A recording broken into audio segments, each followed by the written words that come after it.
citizen band. Their slogan was, "We come to work." That's what Detroit about. That's why they used it. It's a team thing. They won 2 championships, a team. There was no star. No mayor can come in here and be a star. It's a team thing. No governors can come in here and think you can do it by yourself. It's a team thing. You got communities. They got ideas too. The only thing wrong with Detroit, people have lost hope here. Residents, city workers, so much corruption, they lose hope. But I grew up here. I love this city. I think it can come back.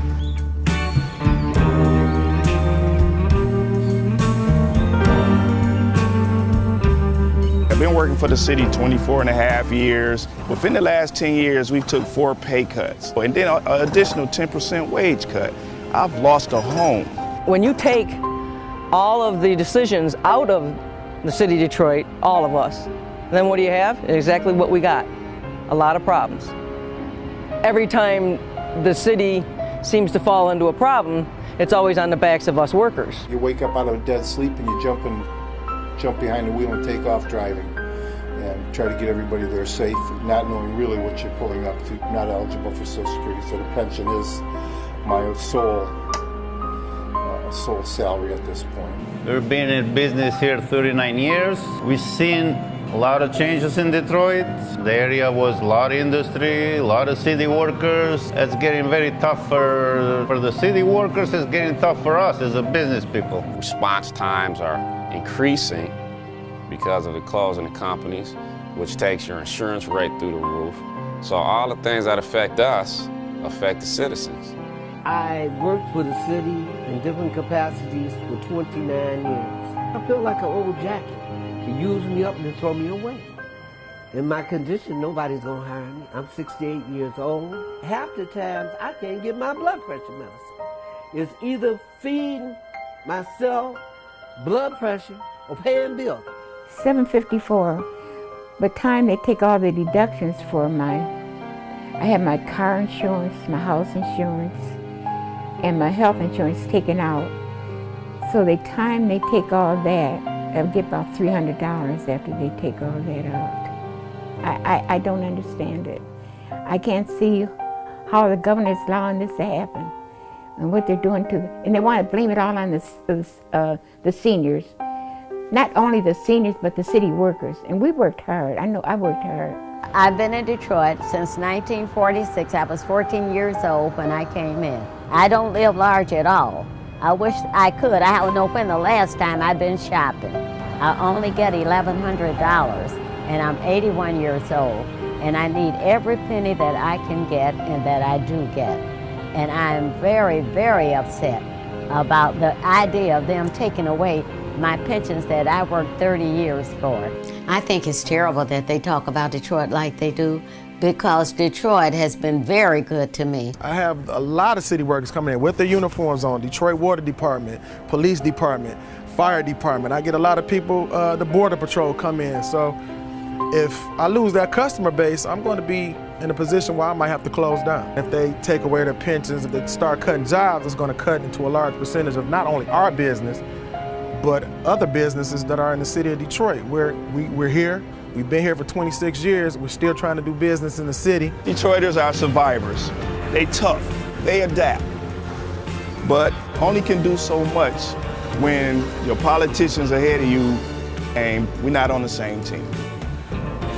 We're not gonna let Detroit be erased, bulldozed to where. We're gonna fight to the bitter end. Detroit gonna survive.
Hey, good morning, everybody. What do you say? It is Tuesday, April 1st. That's right, April Fool's Day. But here on the Bill Press Show this morning, no jokes, no spoofs, no gags, no April Fool's play around. We'll just bring you the news as we do every day, straight, tell you what's going on here in our nation's capital, around the country, around the globe, and, of course, give you a chance to respond and give us your comments on what it all means to you.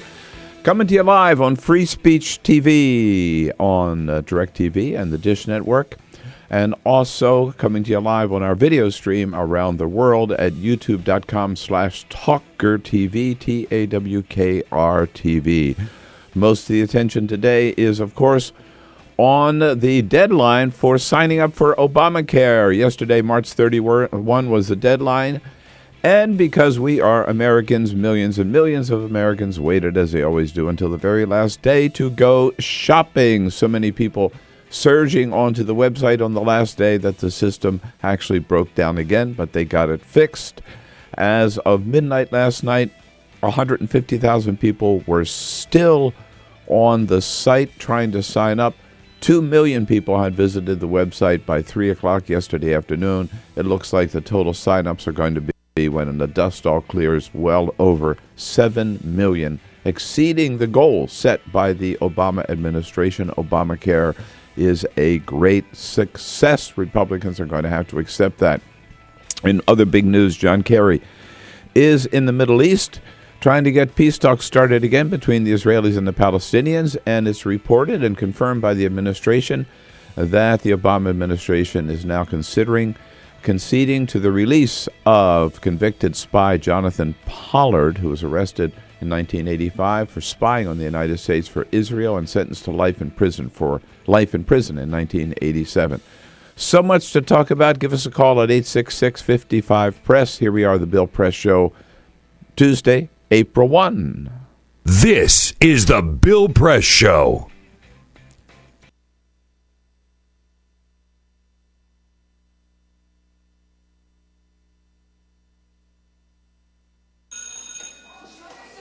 Don't look at me. Your hair's a bit frizzy today. Aww, you should pick that up. Oh, you're such a dork. Loser. Here, let me help you with that. Oops. Every day, kids witness bullying. Oh, look. Your crush is looking at you. Poor you. They want to help, but don't know how. See, no one here's gonna help you, because no one Teach your likes kids how to be more than a bystander. Visit stopbullying.gov. If you drive buzzed, it could cost you around $10,000. You'll face major legal fees, major fines, and steep insurance penalties. You could lose everything. Nothing kills a buzz like getting pulled over for buzz driving, because buzz driving is drunk driving. When some people struggle with their mortgage payments, they become frozen, petrified. Not knowing what to do, they do nothing. But the people who take action are far more likely to get the most positive outcome. Making home affordable is a free government program. Call now to talk one-on-one with a housing expert about the options that are right for you. Real help, real answers, right now. Here at the GED Pep Talk Center, we have pep talkers standing by to get you motivated for your GED diploma. Text the name Terry to 69222 for a sympathetic pep talk. You show people what you really are. Or for a gentle pep talk, text the name Deborah. You know you're going to make people very proud of you. And if that's not enough, text the name Danny for an extreme pep talk. Prove everyone wrong. Show them you're the boss. Get your GED pep talk and find free GED classes.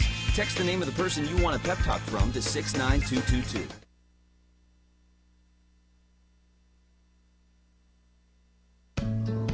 You wouldn't let money just blow out of your house. So when your AC or heater is on, make sure the doors, windows, and fireplace flue are shut tight. If you're headed out, turn down the AC or lower the heat by 10 degrees. And always keep your water heater set at 120. A little bit of common sense goes a long way. Get more great tips at energysaver.gov. So, I'm kind of new here, but I've noticed a trend. My human does this funny thing where she goes around and gets all my toys, and then she hides them in that basket by the door. But it's always the same basket, and it's always in the same place. And then she acts so surprised when I find them, but, she's putting them in the same basket. Again. It's like, hello, that's where you put it last time. You were the worst at hide and go seek.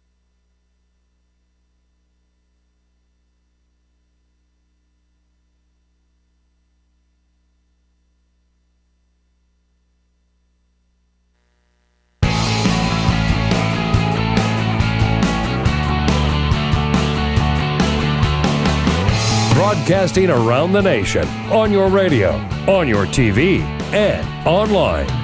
This is The Bill Press Show. The website breaks down again, but this time for a good reason, because so many people waited until the last minute to sign up for Obamacare. Good morning, everybody. Happy April Fool's Day. Indeed, Tuesday, April 1, 2014. So good to see you today, and that's no joke. We're coming to you live from our nation's capital with the stories of the day, the news of the day, here in Washington, D.C., anywhere it happens here in the United States of America and around the world, bringing you the news of the day and taking your calls and your comments on your local progressive talk radio station, on Free Speech TV, and, of course, on our worldwide video stream, TawkrTV. YouTube.com/TawkrTV. So good to see you today with lots going on. And we're very happy in Washington today because the Nats started off the season yesterday by beating the Mets 9-7. So we're off to a good start, undefeated so far this season. In extra innings. In extra innings. What a game. Yeah, absolutely. Way to start. And the new manager's first major league game. That's right. And it's a win. I hope he understands that not every major league game will be a win, but anyhow. It's off keep hope alive. As of now, he's undefeated. We're off to a good start. And off to a good start this morning, too, with all of you. Look forward to hearing from you.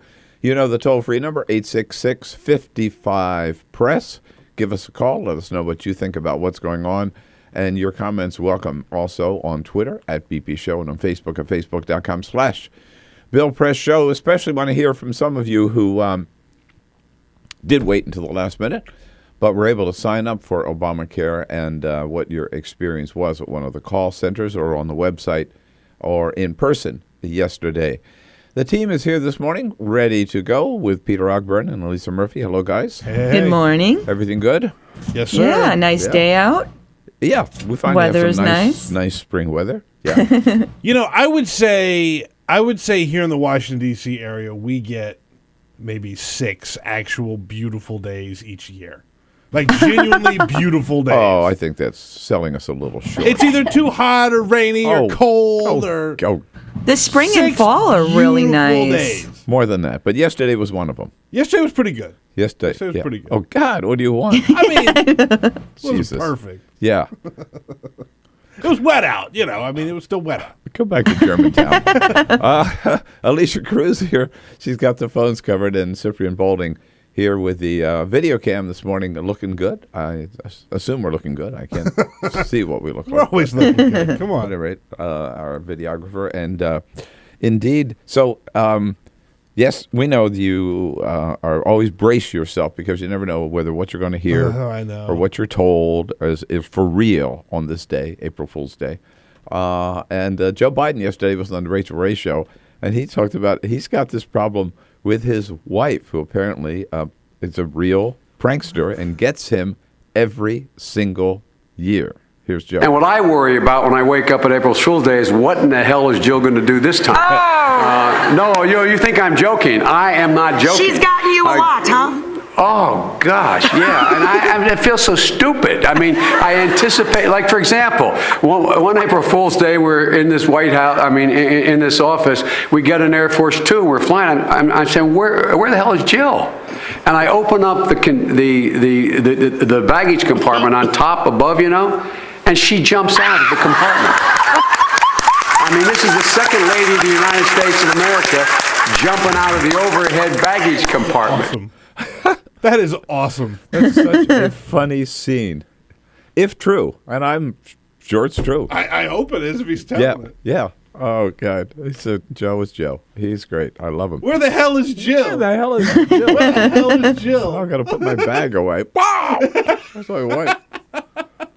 You know, I can't imagine Michelle Obama doing that. No. But she's a tall woman. Yeah, that's right. I don't know that they have an overhead bin that Jill's is long enough. Jill's pretty tall, too. They've got some pretty big overhead bins. Yeah. I can't imagine my wife Carol doing that either. But anyway.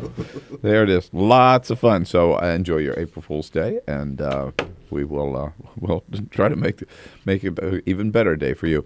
We got our favorites, Arthur Delaney and Igor Volsky, coming up. It is Tuesday. And then Daniel Stone from National Geographic. That's a good way to start the day.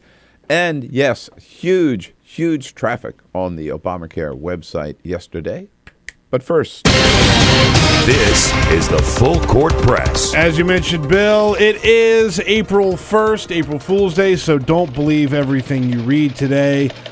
Google is always known for their April Fool's Day pranks. They usually do a couple, and we know what one of them is.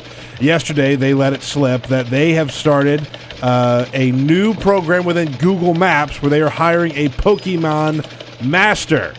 They're saying is, quote, from Google, dozens of wild Pokemon have taken up residence on the streets throughout Google Maps, and it's your job to find them and catch them all, and if you do catch them all, you'll be hired as Pokemon Master. It is, of course, an April Fool's Day prank. They put a little disclaimer on there saying they're not actually hiring.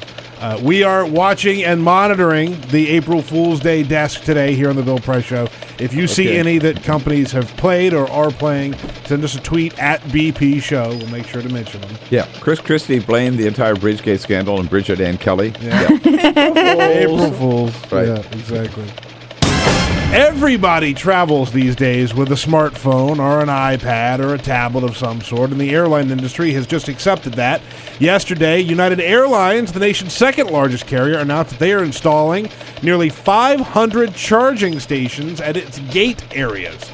And these aren't just going to be power outlets, they're also going to be USB ports. So they're going to have more power outlets with places to plug in your laptop or charger or whatever, but if you don't have your charger necessarily handy, you can just use a USB port and just plug right into the USB port. Wow, that is so smart. It really that's great. There are more and more of them already in the airports. You know, almost every airport you see stations around the gate. There are never enough. There are never enough. But people are plugged in there. They're recharging their cell phones. You see people everywhere. Yeah. And I've done it myself. You know? Yeah, oh yeah. And you're about to see 500 more.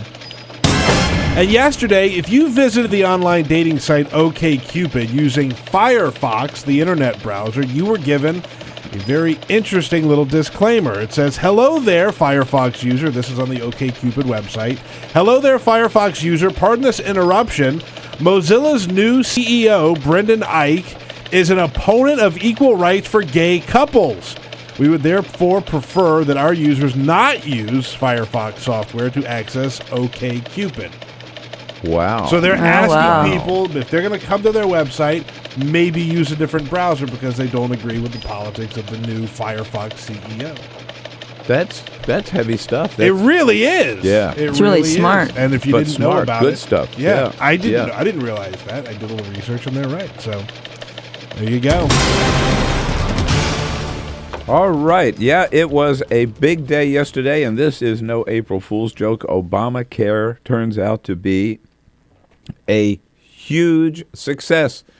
Let's just start with the bottom line. They're going to report, you watch, before this day is out, they will be reporting more than 7 million people signed up for Obamacare this first round. And remember, the original projection was 7 million. Then they reduced it to 6 million when they had such problems with the website. But they have they've already passed 6 million by the end of last week.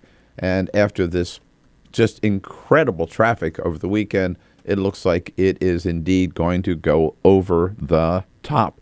It's so funny because Americans are Americans, right? I mean, we all put things off until the last minute. Maybe everybody does all around the world, but we certainly do as Americans.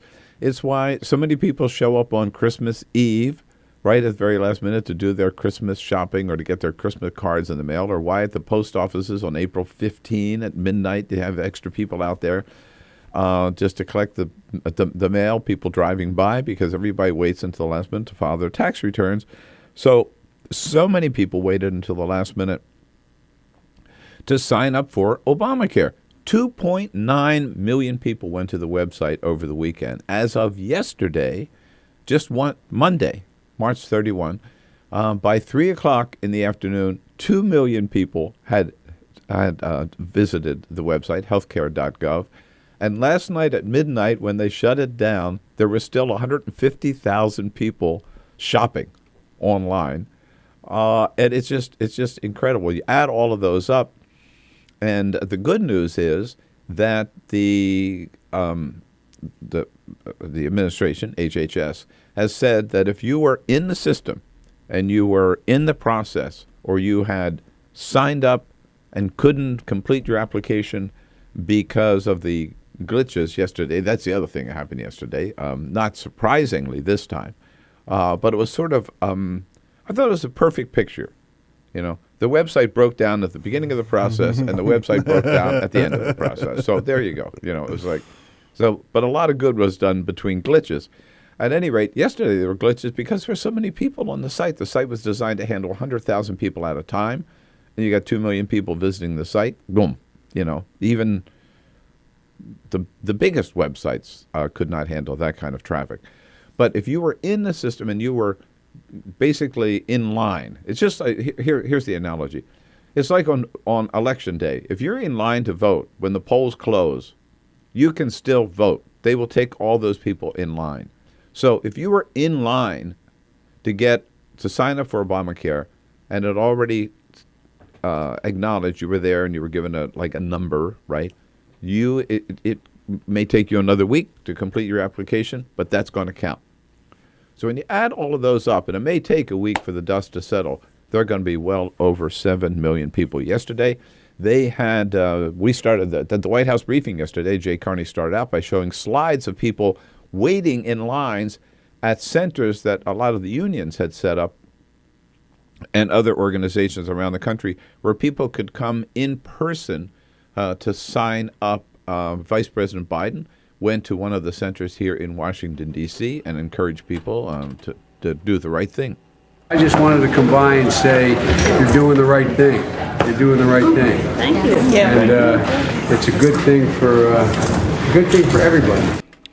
And one woman, a resident, her name is Carolyn Mays, a resident of Washington, D.C., at one of those centers, said why she chose to come in person rather than go to the website. It's actually, I think, been less frustrating for me by being here and being able to speak to somebody face-to-face, because they're very knowledgeable about the system. And all around the country yesterday, there were stories of people who had signed up and were so happy that they had, because for the first time they were able to provide that kind of security, healthcare security for themselves and their families. Here's Yenis Lorenzo down in Tampa. I can get insurance that's affordable, so that's good news. It's affordable, it's good news, I can get it, and now she's got it. So again, there were glitches yesterday, but the focus should not be on the glitches. The focus should be on the end result. With over 7 million people signing up, Jay Carney at a briefing again yesterday said, he just said, honestly, look, there's nobody in this room, and nobody, by the way, disputed what he said. He said, nobody in this room last October or last November would have guessed that we would end up where we are today. And he said, if I had told you last October when the website broke down that we're going to end on March 31 with 7 million people plus signed up, he said, you would have laughed me out of the room. We saw people lining up around the block this weekend, 2.9 million visits to the website this weekend, and last week alone we saw more calls to the call centers than in all of February. No one expected us to come back from the brink. Exactly. Nobody did. Headline on the Huffington Post this morning. Boom, 7 million, with a photograph there of President Obama with a great big smile on his face. Indeed. So I think we can recognize that again. No April Fool's joke. Obamacare is a huge success. Look, the program can be, the website can be made to work faster. The program can be improved. We got to have a public plan option, I think, and eventually we'll get there. But people are signing up. People are happy with what they're getting. And I think it's a strong lesson for Democrats this year that they can go out and defend this program and be proud of this program and run as a supporter of Obamacare. And the Republican cries to say, we're going to repeal Obamacare, we're going to repeal Obamacare are just more and more hollow sounding every day, especially after what the success we saw yesterday. Let's hear your experience. Tell us, did you sign up yesterday by phone, on the website, in person? What's it mean to you and your family? 866-55-PRESS. This is the Bill Press Show.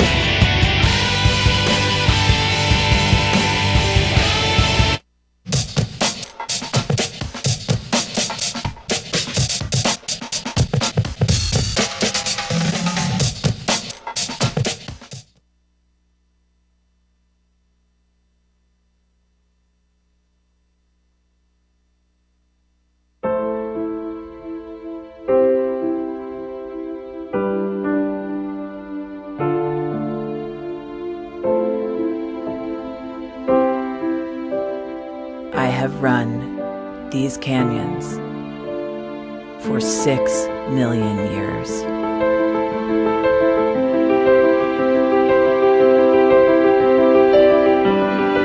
I have traveled from the Rocky Mountains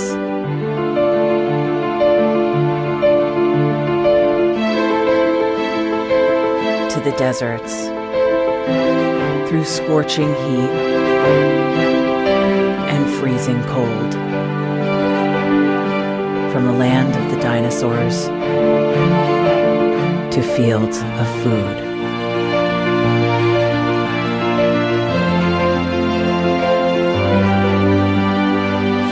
I lend my hand to 7 states, 2 countries, 9 national parks,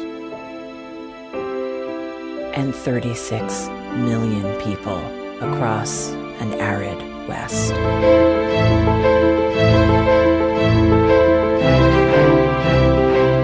am not the strongest or the largest, but I am the hardest working.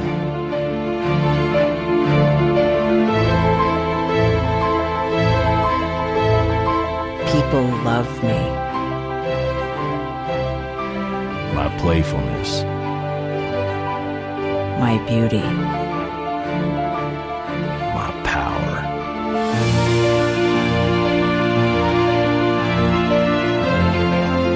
My life.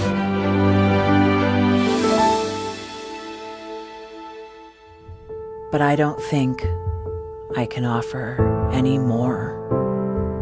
I am tired. I am tired. Tapped. And tied.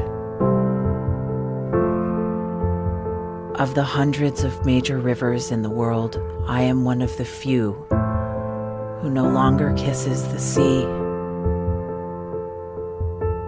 Battles to harness my soul have been won and lost. Use me wisely, and I will sustain you. Use me like you have, and I will break. My name is Red. The Grand River Red. The American Nile. The Canyon Maker. I am the Colorado River. And I am the most endangered river in America.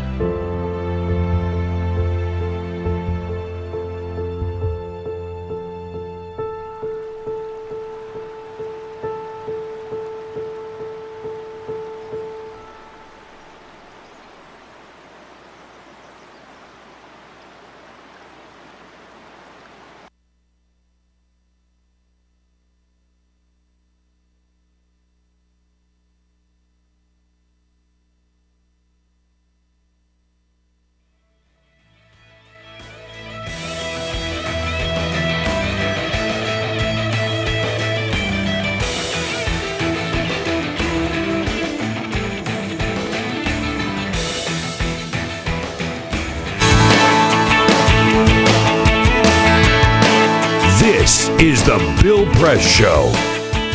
Okay, 26 minutes after the hour, the day after the deadline the deadline for signing up for Obamacare. We're waiting to hear the final numbers. There are a lot of questions about it still. How many young people, relatively young people, signed up? Because you need those in, of course, to make the system work, pay for itself. How many of those people who signed up are actually going to pay their premium? Because you know what insurance is like. Until you pay your premium, you're not really covered. And what kind of care are these people going to be happy with their new coverage? Many of them for the first time. And will premiums stay the way they are today, or will premiums go up and go up too high, and people start complaining about that? So there's a lot still to be seen here about Obamacare. But you can't overlook the gigantic fact, right, which is that over 7 million Americans today, thanks to Obamacare, which is the law of the land, will have health insurance covering themselves and their families, which they could never afford before, they never had access to before. That in itself is a huge success, and it's time to admit it and be proud of it. Rose, out in Ligonier, Indiana. Hello, Rose. Good morning. Hi, morning, Bill. Hi. My daughter, who is 23, can stay on my husband's insurance Right. to Obamacare. Yep. And I'm telling the people out there, and they have because it's Obamacare and they shut down, and people like in Kentucky think it's great and they don't even know what it is. I know. I forget the name they have in Kentucky, but Kentucky's had the most successful state program ever. And, you know, one of our callers yesterday made this point, Rose, that so if you say Obamacare, people go, ooh, I don't like that. But if you talk about the different parts of Obamacare, right, like keeping out your kids on your own coverage until they're 26, or like they can't deny you because of a pre-existing condition or whatever. You talk about all the different elements of Obamacare, and people say, oh, that's great, that's great, that's great, right? They like it. Yeah, they do. And the fact that there's no medical cap anymore, too. Exactly. No, there's another one. I think this is a case where, you know, sometimes they say the more you get to know him, the less you like him. No, with Obamacare, I think the more you really get into it, the more you take advantage of it, the more you know about it, the more you do like it. And that is seen by the enormous success of the last 2 days in terms of people signing up. Arthur Delaney from Huffington Post joins us for his Tuesday visit. Next. This is the Bill Press Show.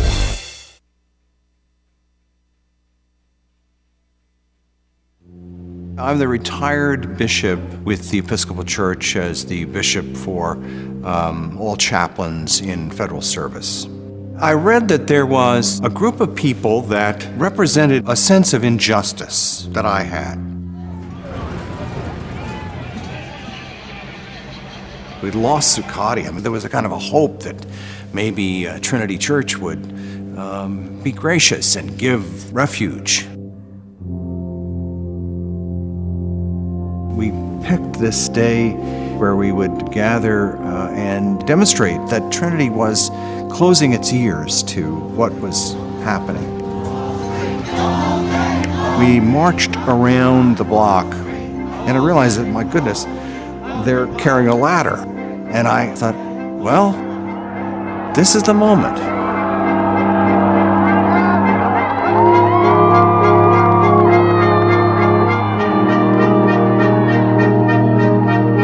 You could feel a spiritual presence. You could feel a certain something.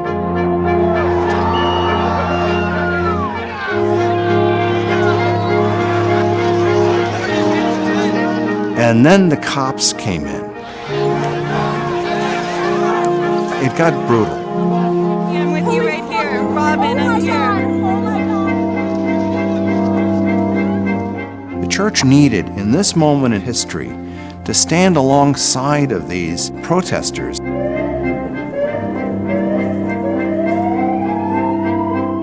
truth of Christ is found in the pews, is found in the institutional church, but it is also found in the streets. It's found in the honesty and the integrity, the insistence people that you find in Occupy Wall Street.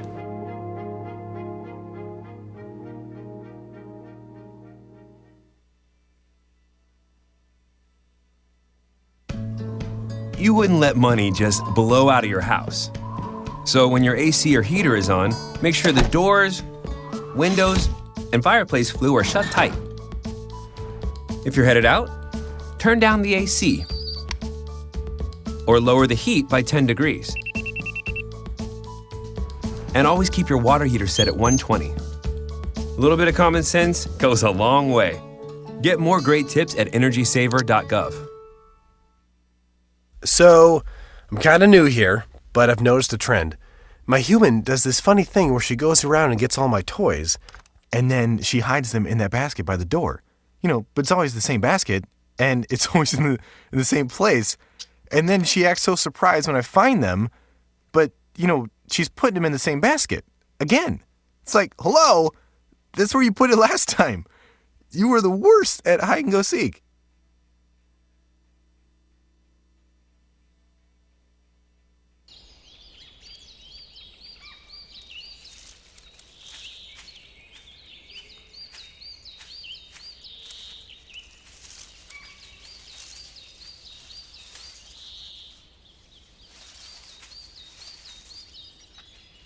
At Earth Justice, we defend the environment in the courtroom. Join our fight. When you take a seat, you take a stand. Earth Justice, because the Earth needs a good lawyer.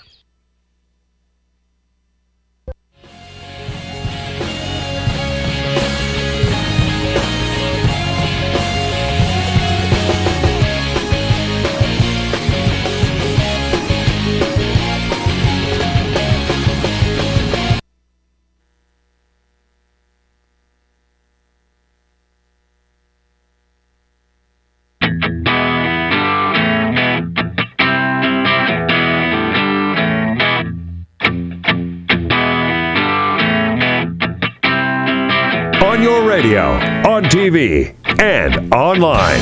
This is The Bill Press Show. 33 minutes after the hour, it's Tuesday, April 1, April Fool's Day. The Bill Press Show coming to you live from our nation's capital, brought to you today by the United Steelworkers and their international president, Leo Gerard. The United Steelworkers, North America's largest industrial union, representing over 1.2 million active and retired members. Find out more about their good work at usw.org. If it's Tuesday, it's got to be Arthur Delaney. It is at this hour, from the Huffington Post and editor of the HuffPost Hill. Good morning, Arthur. How are you? I'm great. How are you? Everything's good? Yeah, missed you last week. Well, everybody's got to take some time off. So I have huge news. Oh, good. You're pregnant. I'm not pregnant. Oh, okay. All right. But I had been emailing with the Speaker's office about this unemployment bill, which they'd been against, but the Senate looks like it's going to send it over to the House this week, and the Speaker's office changed its tune. They said they would bring it to the floor for a vote. If it can get Republican support, they're going to whip votes, count up. And this thing will pass the House. No kidding. Right. Yeah, I'm kidding. This is an April Fool's. Oh my God. You know what? You got me. April Fool's is the stupidest day where you just say something that's not true, and that's a joke. It's kind of like douchebag Christmas. Everyone gets to say whatever they want. And it's the worst. Yeah. A horrible, horrible day, and everyone should go back to bed, stay home, close the curtains. I'll never trust you again. That's the problem with this so-called holiday. I didn't drag it out. I was listening to you, and I'm thinking, what?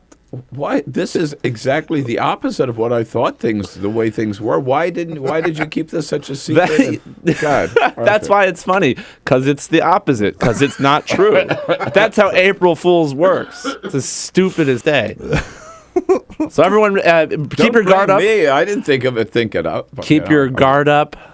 Don't listen to people today, and if you don't have to go outside, don't go outside. Just stay under the covers, or failing that, underneath your bed altogether. Don't believe a word anybody tells you. All right. Yeah. So did you hear about the Joe Biden's April Fool's joke? No. All right, now this is true. I'm going to play it for you again. So this is the extent to which some people go. Joe Biden yesterday afternoon was on Rachel Ray's show talking about how his wife is always pulling April Fool's jokes on him. And what I worry about when I wake up at April Fool's Day is what in the hell is Jill going to do this time? No, you think I'm joking. I am not joking. She's gotten you a lot, huh? Oh, gosh, yeah. And it feels so stupid. I mean, I anticipate, like, for example, one April Fool's Day, we're in this White House, in this office, we get an Air Force Two, and we're flying. I'm saying, where the hell is Jill? And I open up the baggage compartment on top, above, and she jumps out of the compartment. I mean, this is the second lady of the United States of America jumping out of the overhead baggage compartment. I had never heard of fitting a person up there. I didn't either. I didn't know it was Air Force Two probably has a lot of room in the compartments. They have more than the planes that I've flown on, right?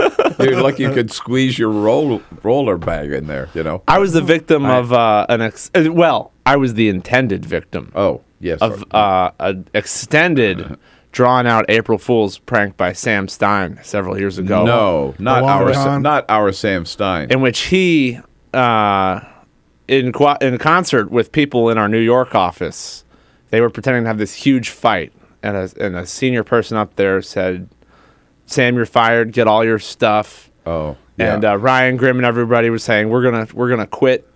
Inside of solidarity, everyone signed this letter, and it went on all day. People were hyperventilating, chain smoking outside our office. But you can't fool me. I didn't buy it. Is that right? You didn't. They wanted to get me, but they couldn't. Oh, Arthur, we're proud of you. But it was still traumatizing, and every April Fool since then has been, horrible. Just horrible.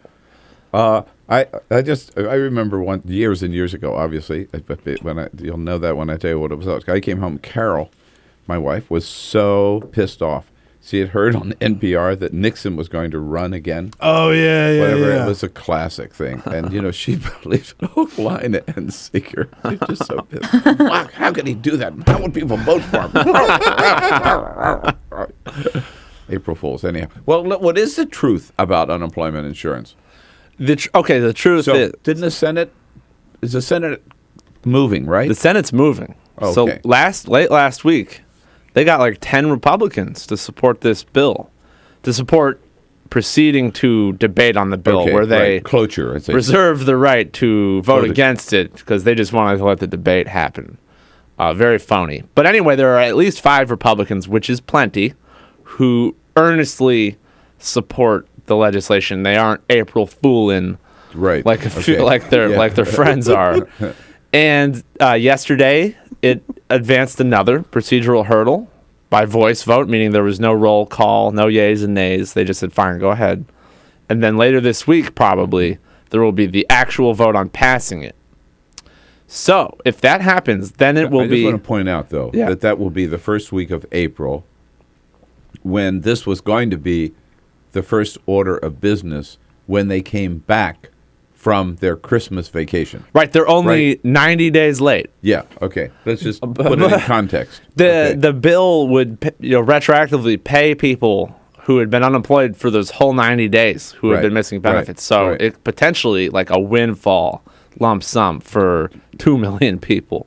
Anyway, so all eyes will turn to Boehner. And the thinking has been among Democrats that if Senate passes this, it will jack up pressure on the speaker. The situation will be changed because Republicans, because the Senate bill had been bipartisan. Speaker Boehner has... I also want to point out, if I can, that logic is totally flawed from the beginning. The Senate passed a bipartisan immigration bill, right, which was DOA in the House. So why does anybody really think it'll be different on unemployment? So what is the speaker saying? He's got like a manila folder with dividers in it. Yeah. And each section, it's one of those accordion folders. Yeah, right. And each section has a different packet of excuses because, of course, he loves the unemployed. He supports long-term unemployment insurance, but there's just too many problems. One of them is, they say it's not workable. which is a claim. The Association of State Workforce Agencies said it would be hard to administer the bill. Not that it would be unworkable. That's Boehner's extrapolation from what they have said. For instance, it's been so long, the unemployed people in question haven't continued to file claims in some states. In other states, they have. They're checking in every week saying, hey, I'm filing my claim as if this program existed, and the states are set up to take those claims. The other excuse, the one that has been his mainstay, is the bill doesn't create jobs. Based on what? I don't know. See, the Congressional Budget Office has always said that these unemployment bills create hundreds of thousands of jobs.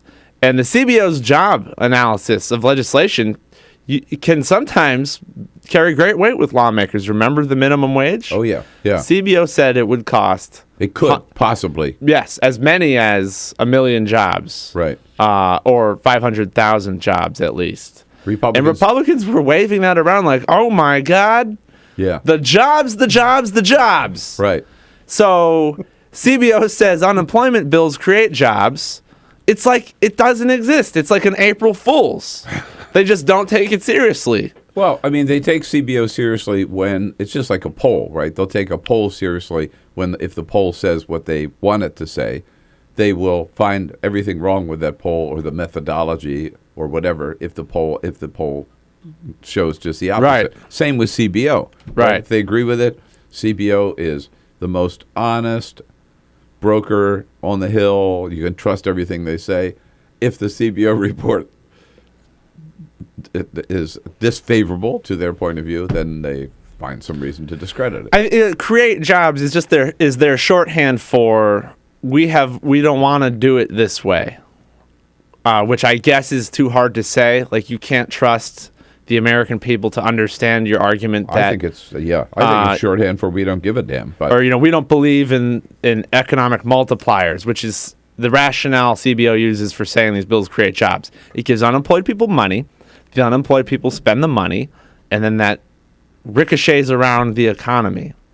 They could say we don't ever believe that. Bottom line is what you're saying, what I hear you're saying, is that the Senate will probably pass a bill this week, but it's dead in the House, and there will be no extension of long-term unemployment benefits this year.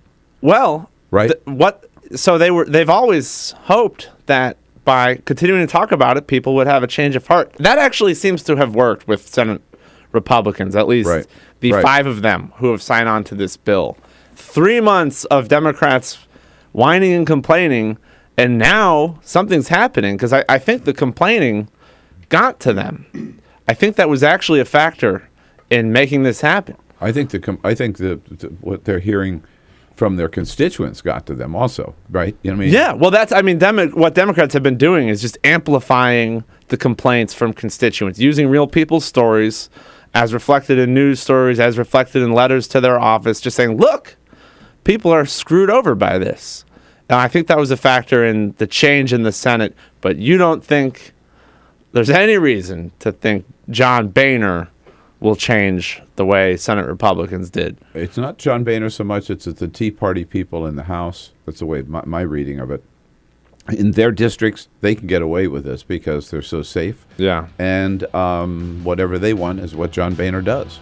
Who is clearly the tail wagging the dog in terms of the Tea Party controlling the House. Arthur Delaney was from Huffington Post. Your calls, your questions, your comments. No April Fool's jokes. No more. We've had one for the day. That was it. Embarrassed that I was so taken in by it. Give us a call at 866-55-PRESS. This is the Bill Press Show.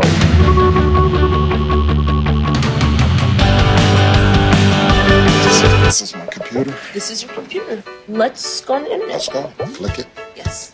Okay. I cursor in between the R and the E. Pressing dot, I want you to just push the period. She's gonna love me all over again. That's it. Jamaica, here you go. Here we go. Good job.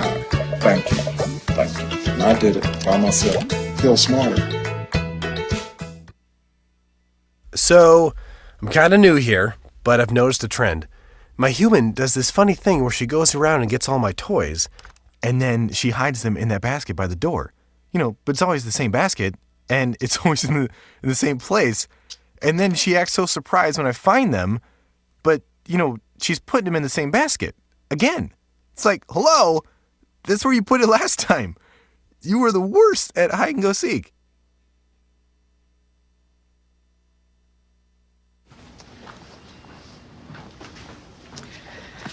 All right. I know this isn't any fun to talk about, but we should. Okay. So who's going to do what? I'll pack the dead batteries. Great. I'll only put what I don't need into a duffel bag. Perfect. That's totally unhelpful. No problem. Meanwhile, I will try to comfort everyone by speaking in a calm voice. And I'll try to get the generator going without any gas. Oh, let's not forget the cell phones, which probably won't work. Right. And who is going to handle supplies? I can forget to do a list for us. Thanks, pal. Well, I think we couldn't be any less prepared. I'm proud of you guys. Talk to your kids about who to call, where to meet, what to pack. Visit ready.gov/kids for tips and information. Hey, thanks for stopping by. I followed your character since the first episode. I'm a big fan. Big fan. Thank you. And listen, your storyline, it makes for incredible TV drama. Thing is, your drug use is very adult content. Too adult for the kids. So I'm gonna have to block you. Oh, man. Yeah. Well, have a good one. You're a nice lady.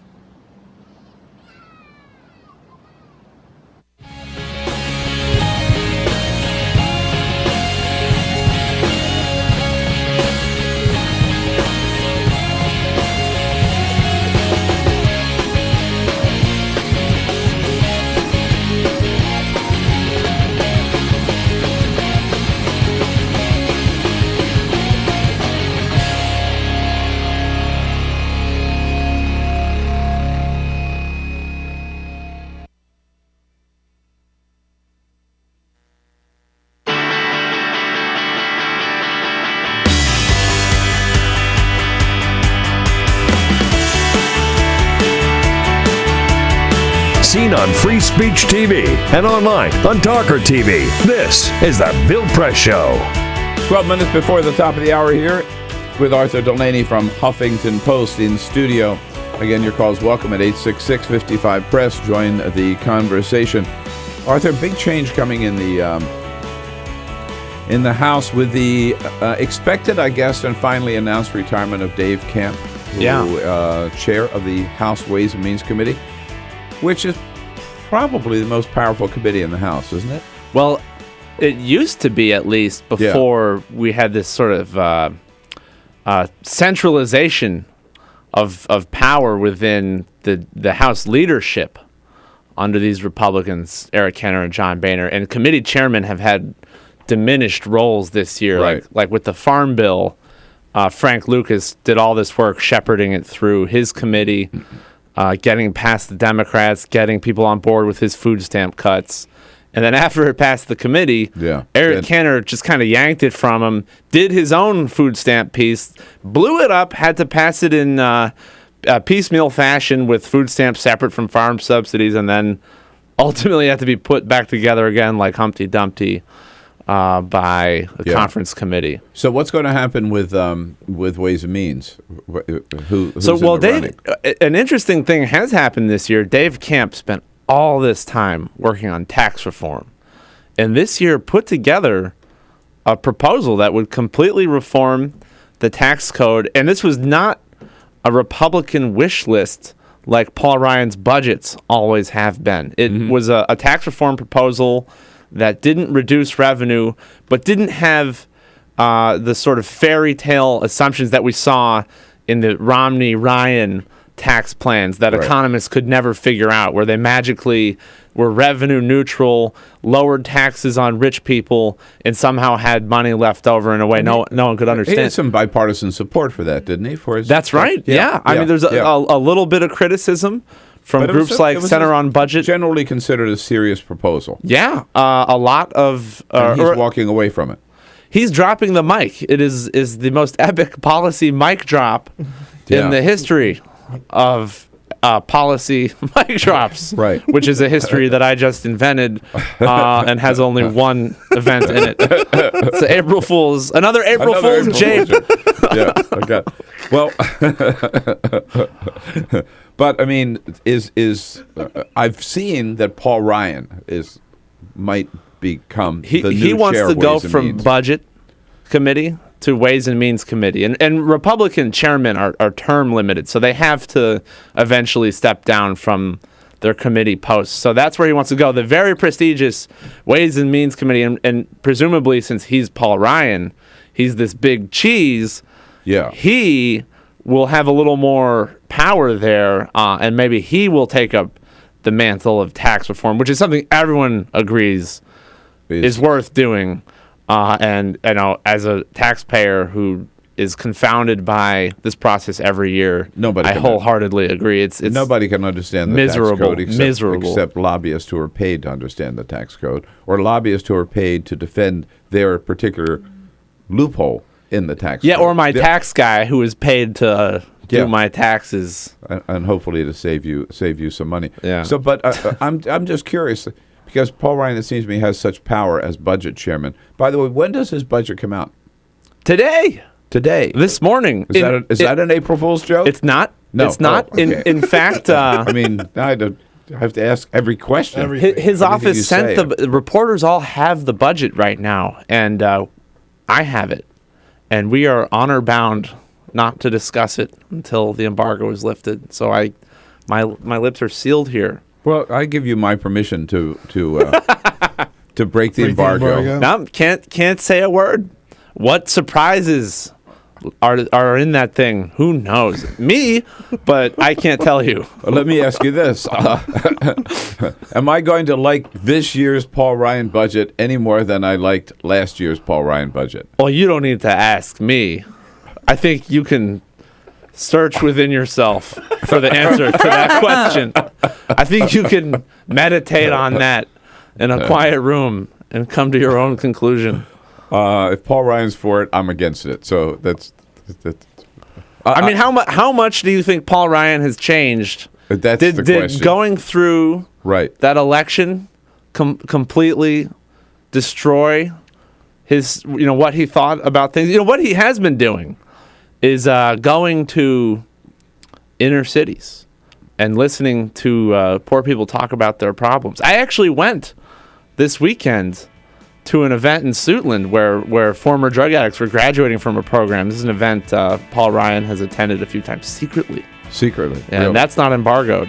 Oh. And I can tell you I'm not sure exactly what he learned from that, except he's watching people. Well, we know what he said about those driftless people standing on street corners that he has to drive by on his way to the Nats Stadium. Somebody's got to help those people. Exactly. Yeah, that's going to come out in his budget today. Arthur, thank you for coming in. We will see you next year on April Fool's Day. Arthur from Huffington Post, HuffingtonPost.com. We'll be right back. This is the Bill Press Show.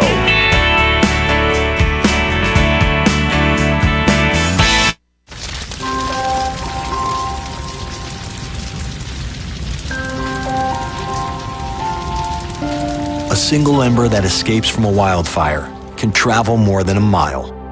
That single ember can ignite and destroy your home or even your community. You can't control where that ember will land, only what happens when it does. Get Fire Adapted now at fireadapted.org. Columbine, Virginia Tech, Tucson, Aurora, Fort Hood, Oak Creek, Newtown. Newtown. Newtown. Newtown. How many more? How many more? How many more colleges? How many more classrooms? How many more movie theaters? How many more houses of faith? How many more shopping malls? How many more street corners? How many more? How many more? Enough. Enough. Enough. Enough. Demand a plan. Right now. As a mom. As a dad. As a friend. As a husband. As a wife. As an American. As an American. As an American. As a human being. For the children of Sandy Hook. Demand a plan. No more lists of names. It's not too soon. It's too late. Now is the time. Before we all know someone who loved someone on that list. No more lists. No more. Who they might have been. No more. If we had just done something yesterday. It's time. We can do better than this. We can do better than this. It's time. It's time. It's time for our leaders to act. Demand a plan. Right now. Right now. You! Demand it! Enough. Enough. Enough. Enough.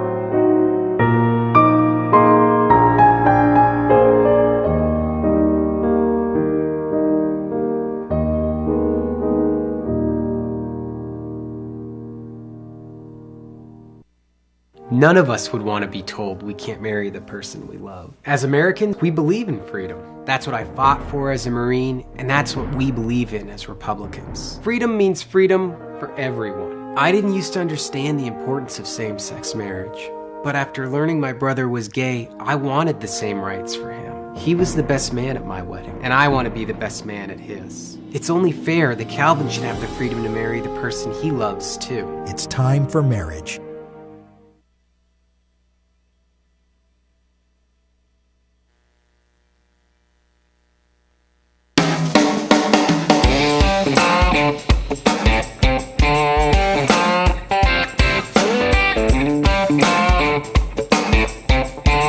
This is the Bill Press Show. Arthur Delaney's twin brother, Igor Volsky, joins us at the top of the next hour from Think Progress. Peter? Really quickly, the Washington Post has a great story out. Came out yesterday afternoon. Full story is up on their website now. The Senate Intelligence Committee looked at the CIA and their interrogation program and found out that the CIA misled the government and the public about the aspects of the interrogation program. They concealed details about the severity of its methods, overstated the significance of the plots and the prisoners they were interrogating, and taking credit for critical pieces of intelligence that detainees had in fact surrendered before they were subjected to harsh techniques. That's straight from the piece in the Washington Post. Washington Post said the CIA lied about its torture program. Yep. Surprise, surprise. Yeah, big, big news. Igor Volsky, coming up. This is the Bill Press Show.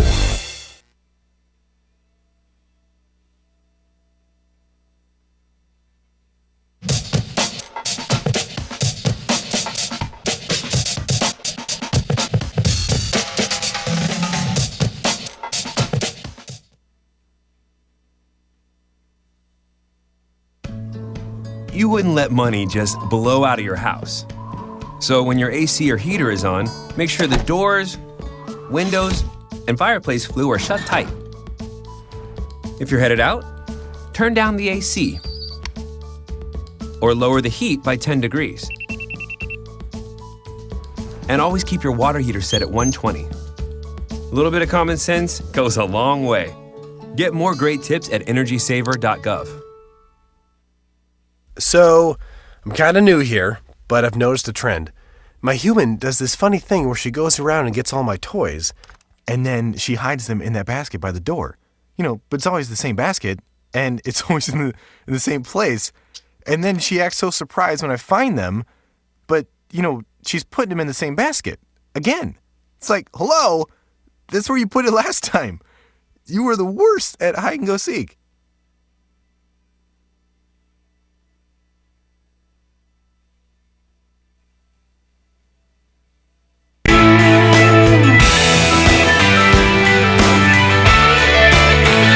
Hey, good morning, everybody. What do you say? It is Tuesday, April 1st. That's right, April Fool's Day. But here on the Bill Press Show this morning, no jokes, no spoofs, no gags, no April Fool's play around. We'll just bring you the news as we do every day, straight, tell you what's going on.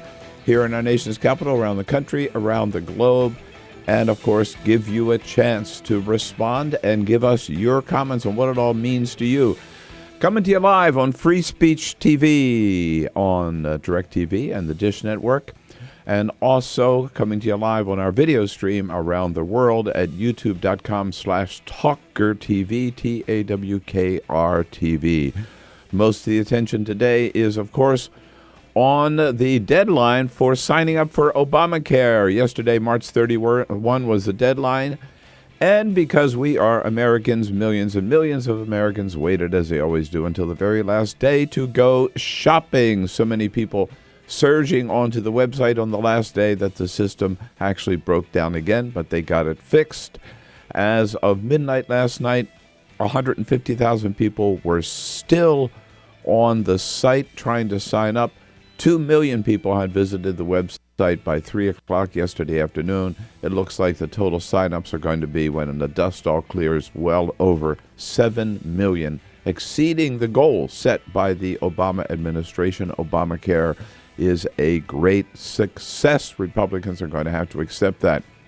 In other big news, John Kerry is in the Middle East trying to get peace talks started again between the Israelis and the Palestinians, and it's reported and confirmed by the administration that the Obama administration is now conceding to the release of convicted spy Jonathan Pollard, who was arrested in 1985 for spying on the United States for Israel and sentenced to life in prison in 1987. So much to talk about. Give us a call at 866-55-PRESS. Here we are, the Bill Press Show, Tuesday, April 1. This is the Bill Press Show.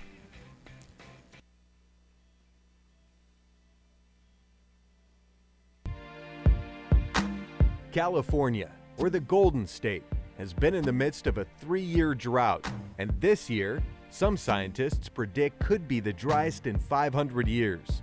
Governor Jerry Brown declared a state of emergency in January and in February of this year.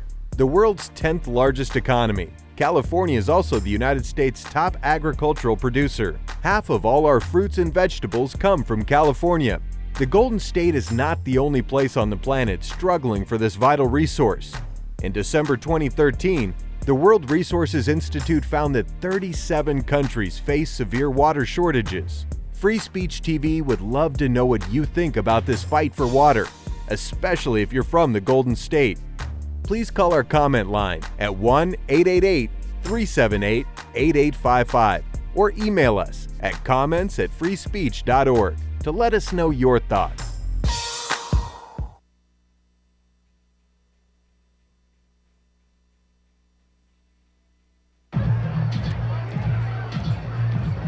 If you drive buzzed, it could cost you around $10,000. You'll face major legal fees, major fines, and steep insurance penalties. You could lose everything. Nothing kills a buzz like getting pulled over for buzz driving, because buzz driving is drunk driving. When some people struggle with their mortgage payments, they become frozen, petrified. Not knowing what to do, they do nothing. But the people who take action are far more likely to get the most positive outcome. Making home affordable is a free government program. Call now to talk one-on-one with a housing expert about the options that are right for you. Real help, real answers, right now.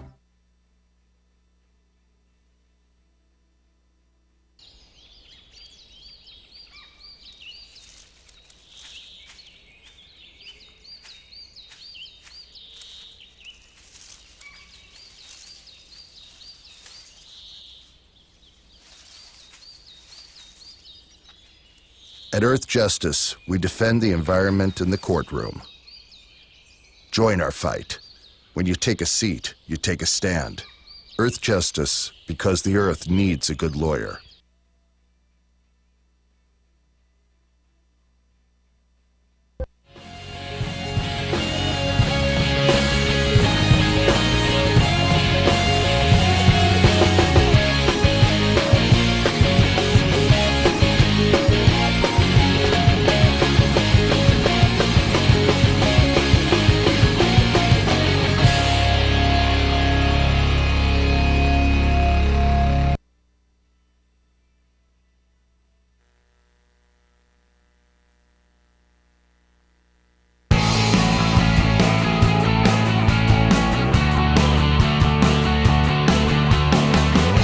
broadcasting around the nation, on your radio, on your TV, and online.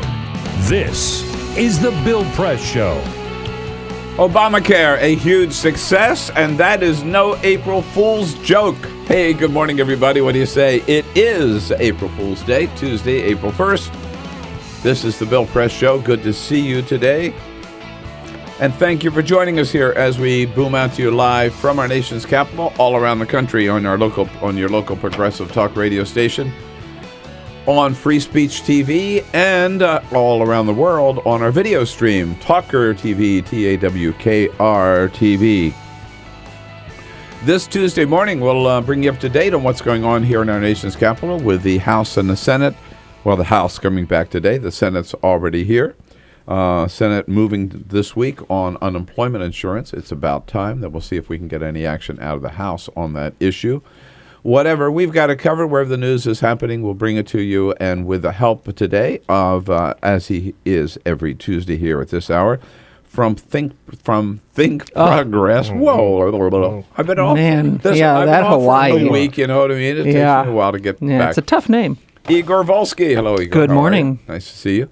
You've heard me say before, everybody says, my God, how do you keep up to date on everything going on here in Washington, D.C.? Well, the answer is easy. We just check thinkprogress.org the best way to do several it. times a day. There Make you it go. your homepage. And Igor makes it happen. Our team here, Peter Ogburn and Elisa Murphy. Hello, guys. Hey. Good morning. With Alicia Cruz on the phones and Cyprian Balding here, keeping us looking good on the video cam. So, Igor, while I was gone last week, Chris Christie, the big news came out, his self-appointed commission. Oh, yes. No problems at all. To exonerate him completely from any problems with the bridge. Came out and, of course, blamed it all on his staff, not on him. Well, Bridget Kelly, primarily. Especially. Tough relationship, very emotional. And Kelly, threw her under the bus yet again. Jon Stewart last night had a little fun with that, saying that maybe they should have renamed the report. Here he is. But by the way, if Christie is not responsible for this Bridgegate, who is? The internal review heaped all the blame for shutting down lanes on former Port Authority official David Wildstein and Christie's former top aide Bridget Ann Kelly. They said, quote, this about Bridget Kelly, she seemed emotional. She was habitually concerned about how she was perceived by the governor. A boyfriend had ended a relationship, portraying Miss Kelly as duplicitous, weeping frequently, and dependent on men for approval and stability. It also explains very clearly why the official report was titled, Bitches Be Crazy, right? I want to know how long is it before she stands up and says, now let me tell the truth about Bridgegate? Well, the lawyer fought back. I think he issued a statement over the weekend saying, kind of trying to defend her. But look, he was asked about this on Friday in his press conference part 2. On this whole thing, and just kind of dismissed it out hand and said, draw whatever conclusions you want. This is what the report found. But if this is a guy who's running for president in 2016, blaming this entire mess on his aide and having a report full of sexist innuendos doesn't exactly scream rebranding, let me win the women's vote. No, not well said. So Igor Volsky here with our first half hour. Daniel Stone from National Geographic joins us in the next hour. Ken Vogel from Politico and Jonathan Easley from The Hill. So much to do. Let's get right to it. But first, Peter. This is the Full Court Press. Just a couple of other stories making news. As we mentioned, today is April 1st, April Fool's Day, and I am working hard here at the April Fool's Day desk to keep you up to speed on who's playing which pranks. With a little help from lifehacker.com. They're compiling all of the April Fool's Day pranks pulled by companies today. I mentioned the Pokemon one that Google Maps did. Yeah, they're hiding Pokemons all throughout Google. Oh my God, my husband would love that. Yeah, he's big into the Pokemon. Guy? Oh God, okay, let's all not right. talk about that. Gmail, also from Google. Gmail has introduced Gmail Shelfie. It is a place where you can share selfies easier. You can only email selfies back and forth to friends, right? That's one of them from Gmail. Rosetta Stone, the where you can learn a new language, right? Train yourself to. They have one. Their product today is learn how to speak Klingon. Teach yourself how to learn how to speak Klingon. And Samsung introduced its first wearable glove. It's not a phone. It's a glove that you put on and you hold it up to your head and speak into it like it's a glove. Those are just some of the products available, air quotes, today on April Only 1st. today. Well, Think Progress has one. It's far less exciting. We are fully endorsing the Paul Ryan budget. Is that right? Yeah. There you go. Yeah, fully endorsed. Yeah. It's right up your alley.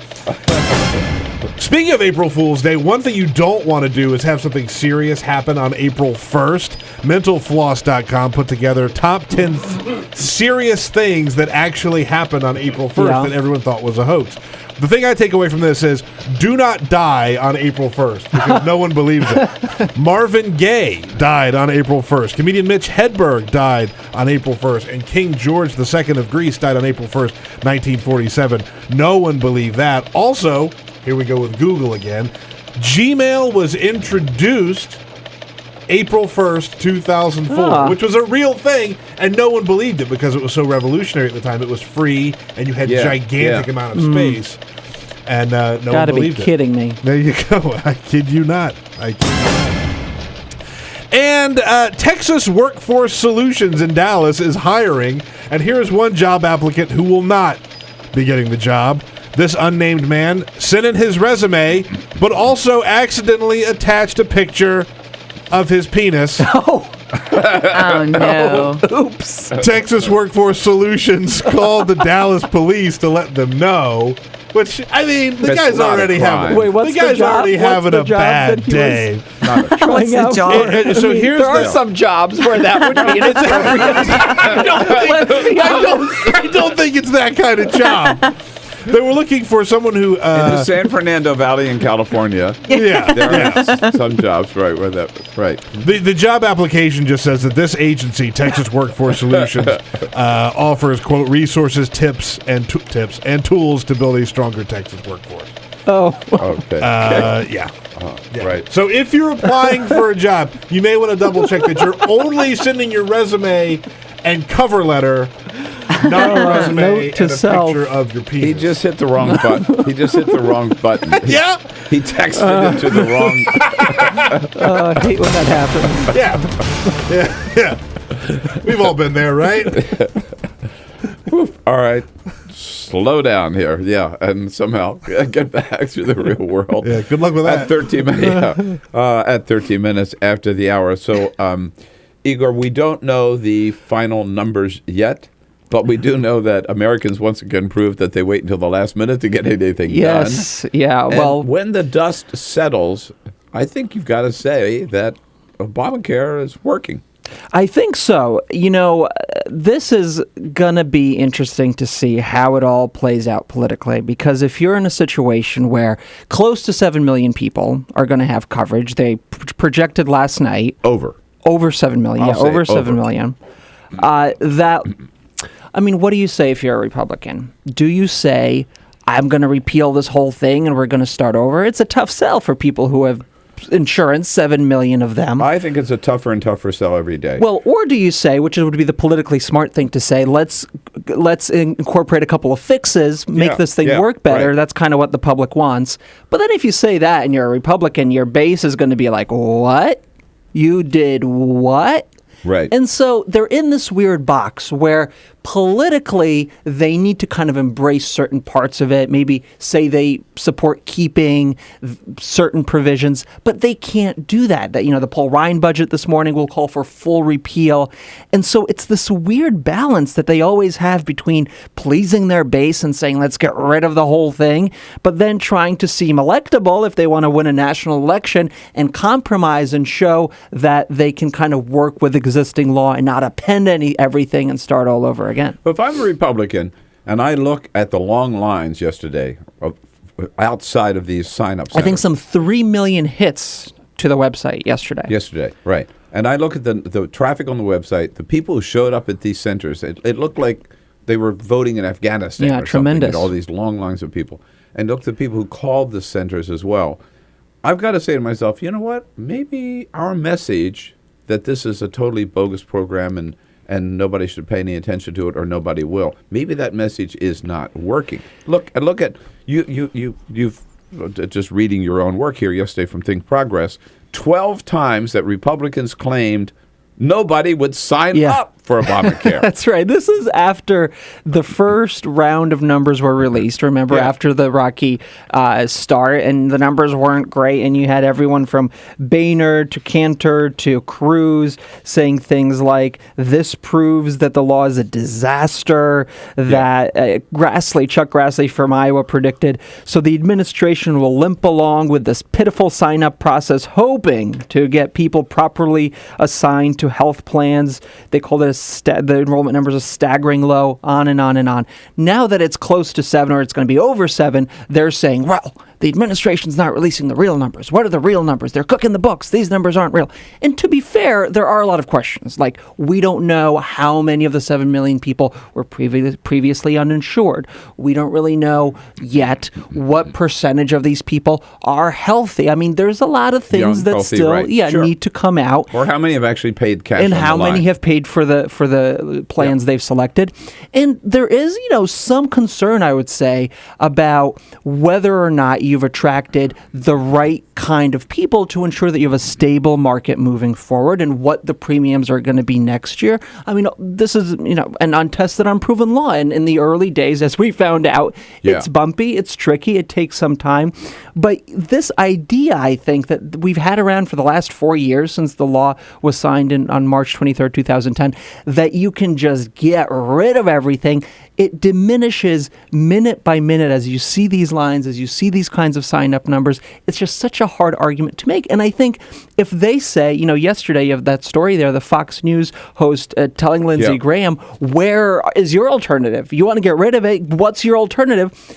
The problem for them is, if they put something up there that's not true universal coverage, which they don't believe in, they believe in universal access, having the idea of coverage that you can access, not actual coverage, the number there is they'll cover some 3 million people over 10 years. So the comparison is the Republicans want to take away what the law is and cover 3 million people over 10 years. This law did some 6-7 million people in 6 months. It's not a very flattering comparison for them. Isn't it also too late? Really too late for them to talk about coming up with their own. They've had 4 years and have not come up. Republicans have not come up with their own plan.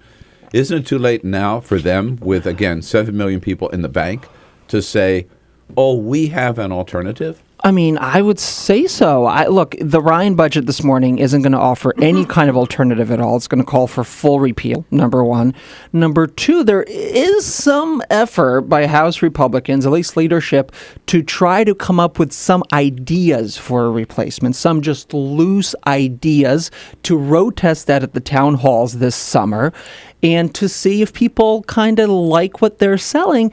But yeah, it just seems so late to me. So late. I mean, you're going to go to these town halls and what? You're going to take out the Obamacare cards, the Aetna, Blue Cross Blue Shield, WellPoint that people have in their wallets and say, we'll give you some nuggets, some small provision, maybe someday down the road. I mean, it's really, you read the budget this morning. It comes out at 10:30 this morning, the Paul Ryan budget, and it says, and it's said that for years, we're going to get rid of the law and we're going to move towards a patient-centered solution. What in the world is a patient-centered solution? Right? It's not any kind of roadmap for anything. But also, where is it? So the Republicans have decided this is going to be their issue this year. This is what they're going to run on, repeal Obamacare, and count on Americans to buy into that. The other question I have is, when are Democrats going to stand up and start defending this program? Well, yeah, I've been saying this for some time. Look, you got to lean into the law at this point. Yeah. You guys, if you're going to get hit on it, you're going to get hit on it either way. You voted on it, you support it, your president signed it into law. They voted for it, and it's been there 4 years and 7 million people. So I think they've got to start saying, listen, this is a good program. It's maybe not the best. It's a good program. It is working. There are people who have health insurance now who could never get it before, could never afford it before, and damn right I voted for it, and I'm proud of what I did, and I'm going to make it better. I'm going to make it stronger. That's but right. It's here to stay. Yeah, Republicans have been campaigning running from it. From a position of strength for years. Hello, George W. Bush.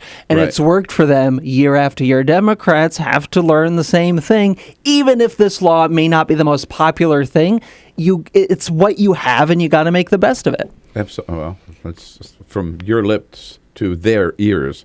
Yeah, because too many Democrats still, I think, are running like they feel they have to run for the high ground. I mean, they're freaking out about Nate Silver. They're freaking out about this law. I mean, guys, come on, get it together. I mean, as a voter, no matter what party you are, you see a lawmaker kind of just shudder and,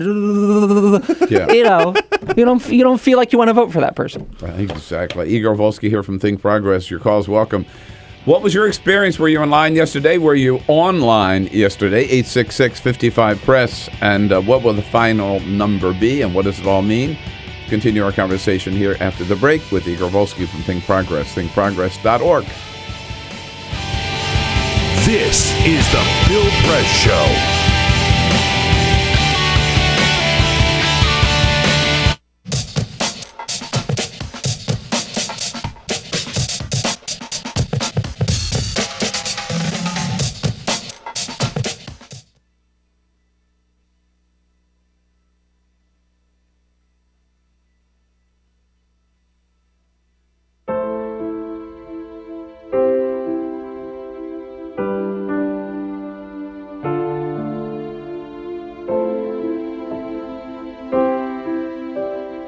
I have run these canyons for 6 million years.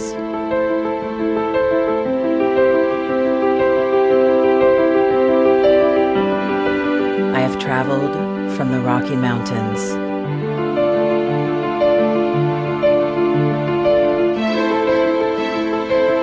to the deserts, through scorching heat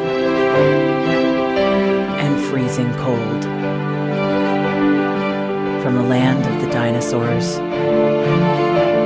to fields of food.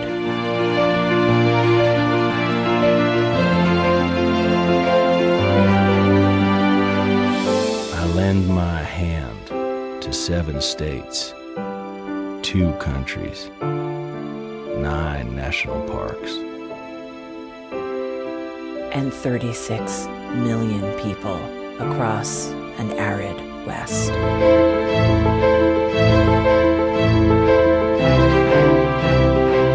am not the strongest or the largest, but I am the hardest working.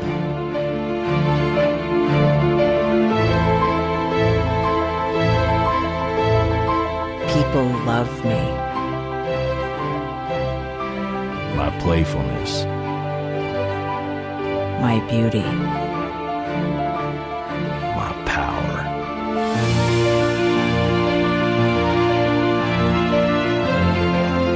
my life.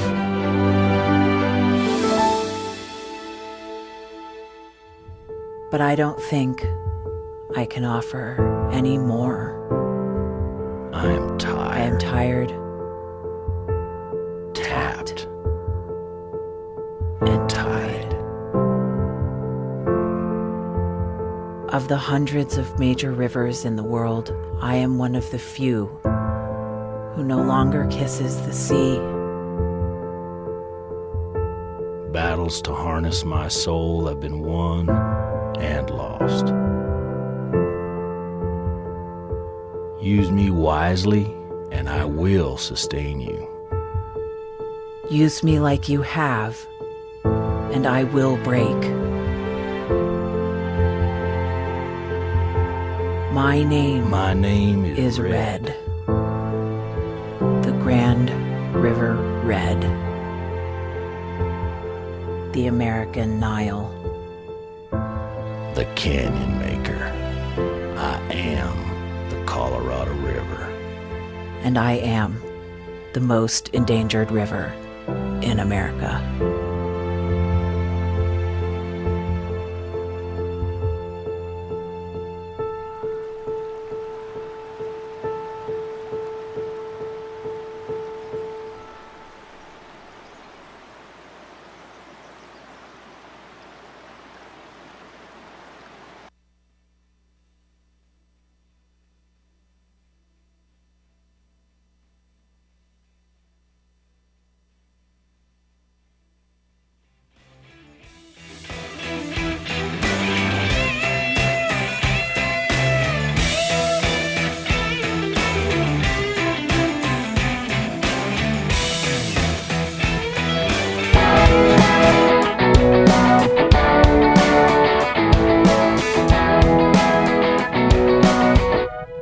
This is the Bill Press Show. Here we go, 26 minutes after the hour. We're going to talk climate change with Daniel Stone from National Geographic. In the next half hour, right now, Igor Volsky is here from Think Progress. Among many stories that Think Progress is reporting on today, of course, is the amazing success with a couple of glitches in the final days of the sign-up period for Obamacare. We never thought they'd come back from the brink, I must say. Bill, Jay Carney said at our briefing yesterday, if I stood here last October and said, you watch, March 31, we're going to be at 7 million, we would have laughed him out of the room, which is absolutely true. We were here together on the first day of open enrollment, I remember, on October 1st in this studio. And it's amazing the 6 months we've had, the roller coaster we've had, and to come back from that ride and to be close to 7 million, I think, is really extraordinary, no matter where you stand. I feel like we've grown so much, guys. You noticed during the break, 4.8 million visitors to the website yesterday. Yeah. Amazing. I mean, Amazon beating all records. That kind of traffic, right? You had a quick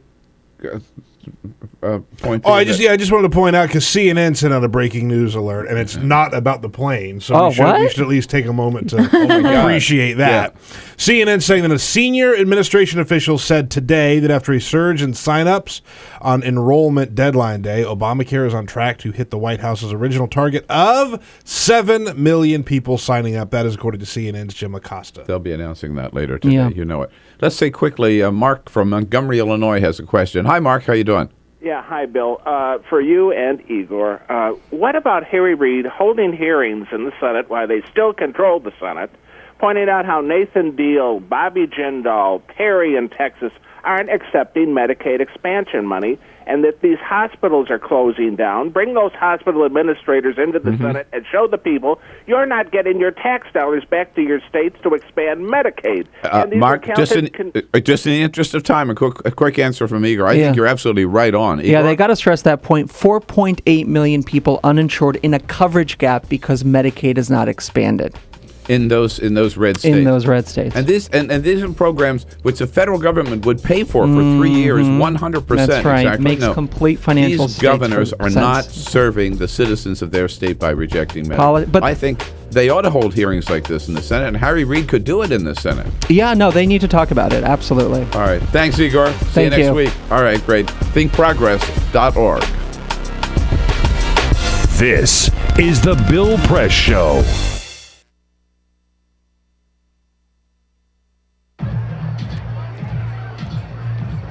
If you drive buzzed, it could cost you around $10,000. You'll face major legal fees, major fines, and steep insurance penalties.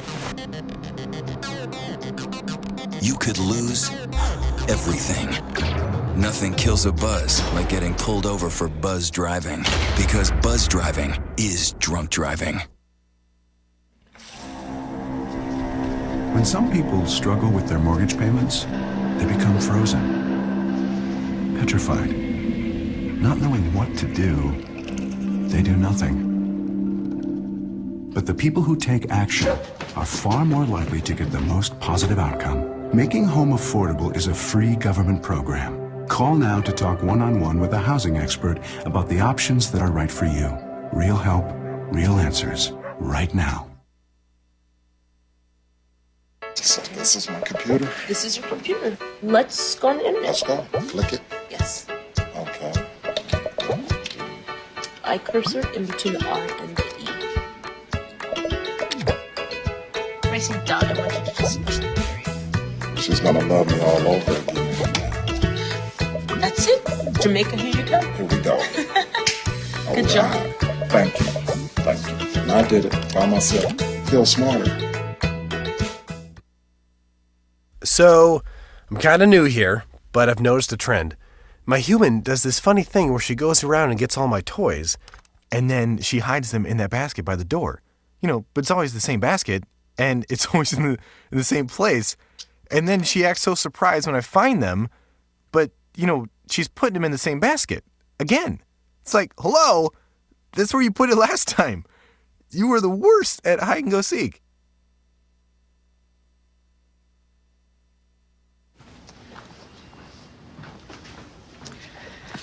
All right. I know this isn't any fun to talk about, but we should. Okay. So who's going to do what? I'll pack the dead batteries. Great. I'll only put what I don't need into a duffel bag. Perfect. That's totally unhelpful. No problem. Meanwhile, I will try to comfort everyone by speaking in a calm voice. And I'll try to get the generator going without any gas. Oh, let's not forget the cell phones, which probably won't work. Right. And who is going to handle supplies? I can forget to do a list for us. Thanks, pal. Well, I think we couldn't be any less prepared. I'm proud of you guys. Talk to your kids about who to call, where to meet, what to pack. Visit ready.gov/kids for tips and information. Hey, thanks for stopping by. You know, I followed your character since the first episode. I'm a big fan. Big fan. Thank you. And listen, your storyline, it makes for incredible TV drama. Thing is, your drug use is very adult content. Too adult for the kids. So I'm gonna have to block you. Oh, man. Yeah. Well, have a good one. You're a nice lady.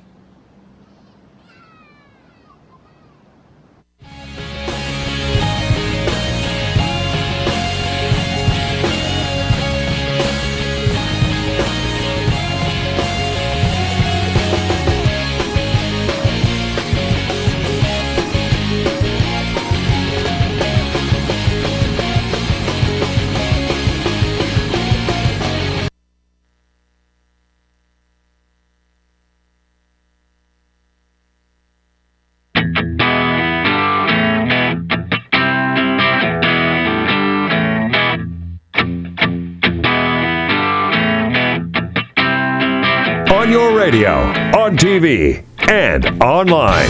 This is The Bill Press Show. About 33 minutes after the hour now, here we go, coming to you live from our nation's capital, The Bill Press Show, this Tuesday morning, April 1st. Yes, April Fool's Day. Brought to you today by the International Association of Sheet Metal, Air, Rail, and Transportation Workers Union. Giving a fair day's work for a fair day's pay under President Joseph Nigro, you bet. That's the SMART Union, they call it. smart-union.org is the website. Check out their good work. A dramatic report issued just 2 days ago from the United Nations on climate change, perhaps the most stunning and the most serious and the scariest report on climate change that we have seen so far. Daniel Stone covers these issues for National Geographic magazine.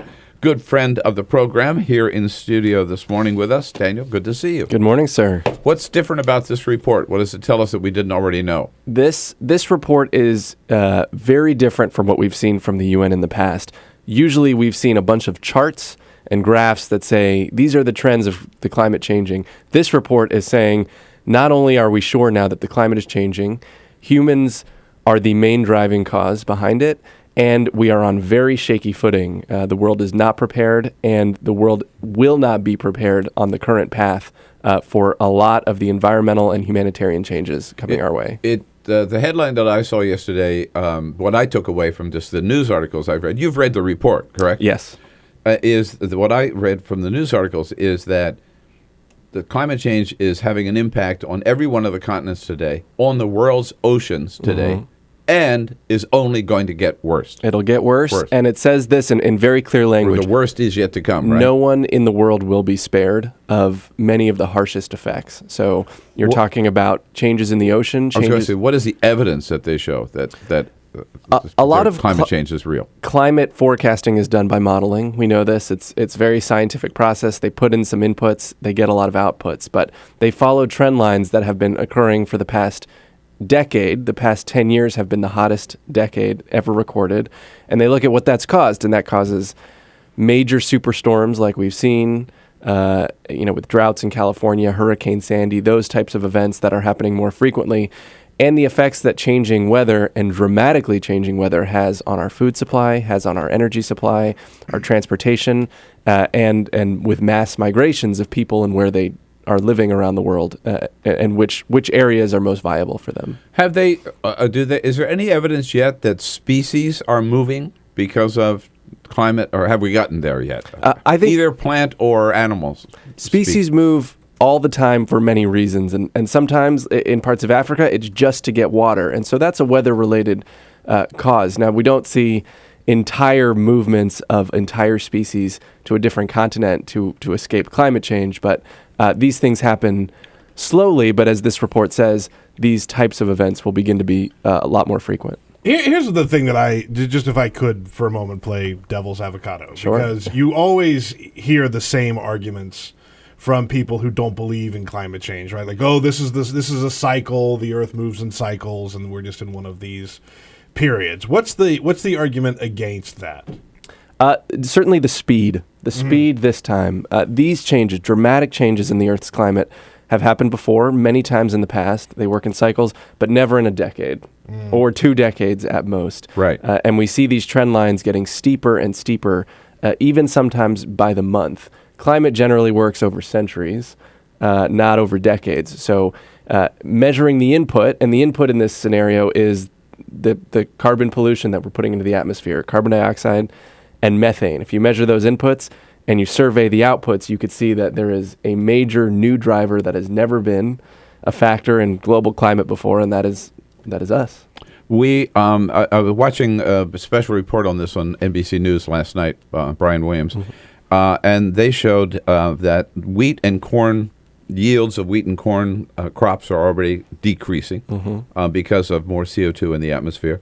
Coral reefs, because there's more CO2 in the oceans, coral reefs are dying. You go to the Great Barrier Reefs maybe 30 years from now, and you're just going to see a pile of rocks. There'll be no Great Barrier Reef. Even the shellfish industry on the West Coast is now starting to see the impacts. Oysters not able to reproduce shells. I mean, God forbid, no more oysters from Tamales Bay or whatever. But so my question is, when you see all of this, I mean, this is real. You can measure it, right? What the hell is it going to take before people take this seriously? Well, this is a scientific issue, but we also know it's a very strong economic issue. That's why we can't encourage China or India, which are growing economies, to reduce the amount of carbon they're putting into the air. That's why you can't get a consensus in this country to commit to a plan to reduce the amount of coal and oil and gas that we burn that puts carbon pollution into the air. Fossil fuel energy is the cheapest kind of energy, and that's not trivial. It's dramatically cheaper. We get more than 60% of the power in this country from fossil fuels, and to reduce that to zero or near it is a proposition that would cost trillions of dollars. So it's not just a public will and people should come around. It's an economic issue and a political issue. And for whatever reason, right? It seems that the naysayers, particularly the Republicans in the United States Senate, they rule the roost. They're able to block any legislation, and either they don't believe it, that it's happening, or they don't believe humankind, that we're responsible for it, or whatever. Yeah, it's still a puzzle to me how this became a very partisan issue. People believe it and people don't on party lines.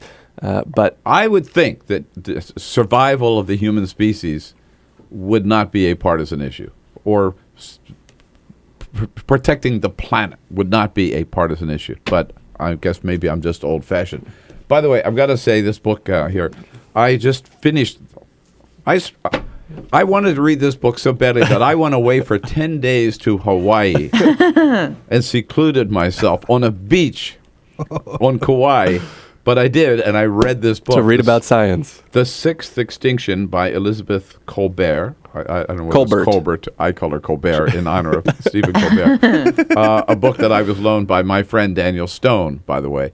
But what really comes across in this is we talk about invasive species, like that in Hawaii they brought in the mongoose to get rid of the snakes, and now the mongoose is killing all the birds. Right, happened years ago. But the biggest invasive species I've ever seen in this planet, right? It's you and me. It's all of us, right? Everywhere on the planet, we've had some sort of impact. And now our impact is with the weather. But as the weather changes and the climate changes, we're going to have more of these impacts like invasive species.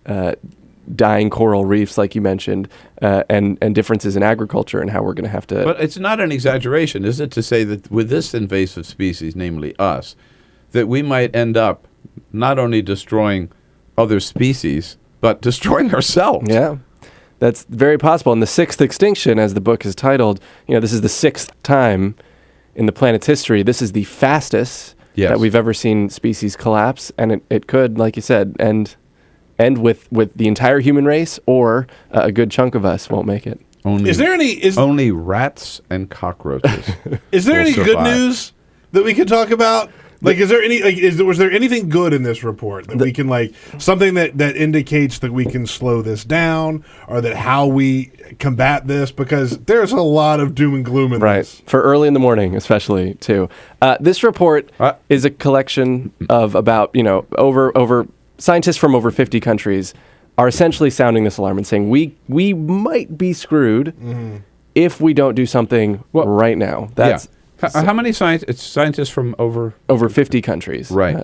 That was another thing that's remarkable about this report. This is not like one university, a couple of professors at this university. There are like every nation in the United Nations. Right. Yeah, is has signed on to this report. It wasn't a scientific study sanctioned by the coal industry. Weird. Weird. Yeah. But this is a report that maybe even James Inhofe should maybe pay some attention. You're awfully optimistic this morning. But I'll tell you, I don't think this is doom and gloom that this report came out. I think it is great this report came out, because we really need a wake up call. We need a lot of wake up calls. But my belief is that we'll have to lose Miami before people take it seriously. Mm-hmm. Which would not be a bad loss as far as I'm concerned. Sorry, Miami. But if it's not Miami, there will have to be some parts of some coastal cities, particularly on the East Coast. Just because we're not that affected on the West Coast, but wherever it is, or some parts of the world where they lose an island. Where I think it's already happening, where people have to leave an island or something, or a population has to relocate because of the rising sea levels before people say, damn it, this is really happening. And then it may be too late. There's a great show on HBO, Vice, the Vice show, that they've done some great stuff on climate change. Last season, they talked all about Venice in Italy and how climate change is forcing the water up so high on these canal streets, in Venice, that it's a real problem. And then not this past week, but the week before, they went to Greenland and they watched how fast the ice is melting in Greenland. And they had a very visual explanation. It's very simple. They went with a scientist who had about a 30-foot long metal pole, and he drilled way down into the ice, and he put the pole into it. He says, we're going to come back in a year. Yeah. And about 26 feet in 1 year of that ice will be gone. And that's how much pole will be up out of the ice. That's how fast it's melting.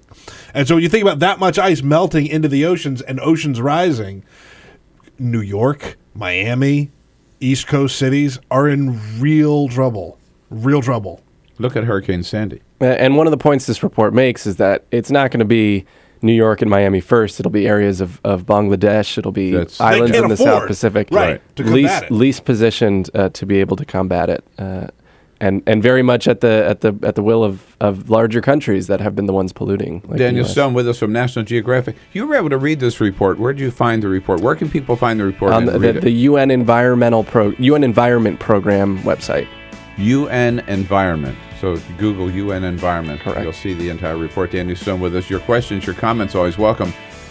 The toll-free number, 866-55-PRESS. We'll be right back. This is the Bill Press Show.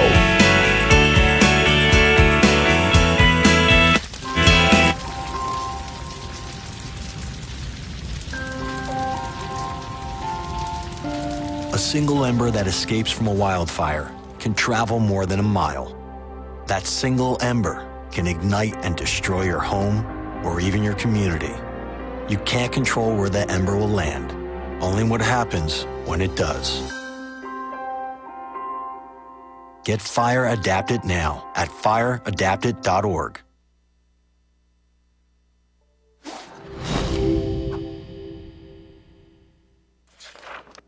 In 1920s America, the Great Depression effectively erased consumer demand. Struggling manufacturers needed new ways to get people buying again. Innovative production processes like stamping and use of molds allowed them to use new materials for their designs. Products using vinyl, chrome, aluminium and plywood began appearing. American industrial designers began introducing streamlined, efficient shapes that shouted progress. Bel Geddes pioneered what we now refer to as utilitarian art. Things that had little reason to look sleek now all of a sudden did. At the 1939 World Fair featuring Bel Geddes' immensely popular Futurama exhibit, a new era of American industrial design proudly claimed to be building the world of tomorrow. Americans found great positivity in these futuristic forms. Yay. Things were looking up. American industrial designers realised that by making objects look great, people simply wanted them more. From cars to kitchen appliances, the most influential society on earth was spending money again. Mass consumption had arrived. Advertisers finally had lots to talk about. Personal taste could be expressed through the things you bought. Style became equally as important as function. Chair designers like Eames and Saarinen didn't just design seating, they created desirable lifestyles. People behind the products suddenly were stars. Everyone wanted to know who they were. Raymond Loewy was one of the shining lights of American industrial design. His face ended up on every coffee table in the nation. Toothpaste packaging promised whiter teeth. Washing powder packaging promised whiter whites. Who knew such simple household objects would shape the tastes and ambitions of an entire society? American industrial design improved America, functionally, culturally and intellectually, and exported it around the globe.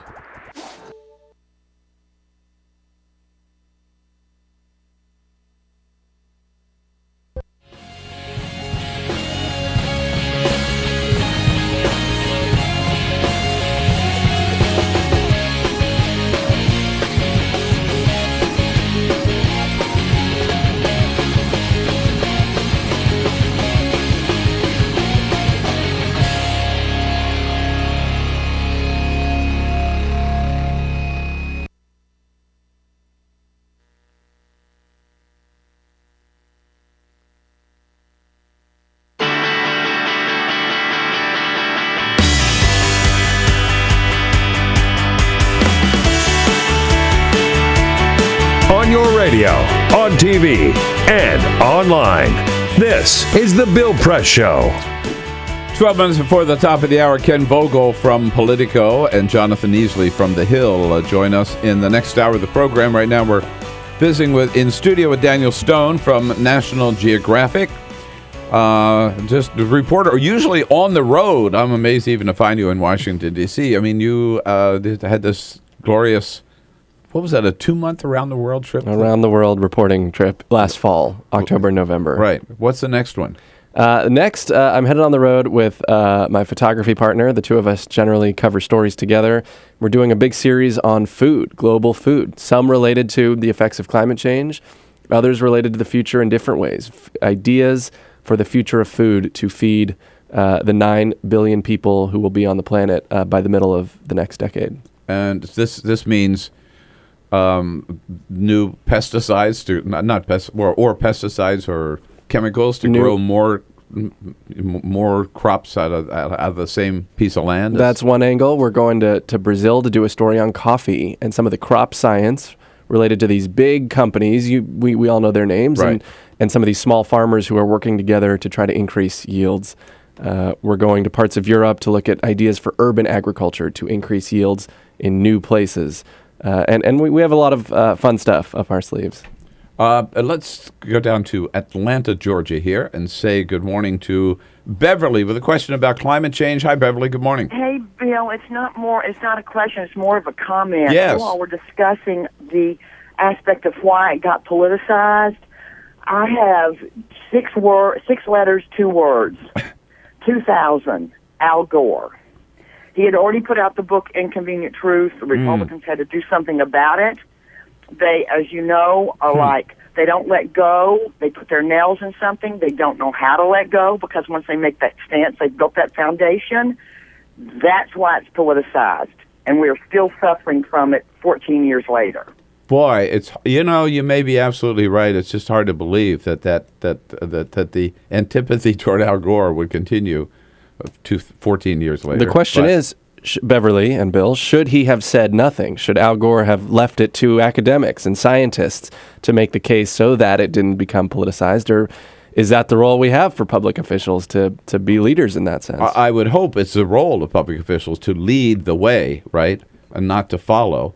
And I still think the best piece that I've seen on climate change is an inconvenient truth. Mm-hmm. The very, very powerfully done and very well done, and I thought very meaningful. And it was always his passion.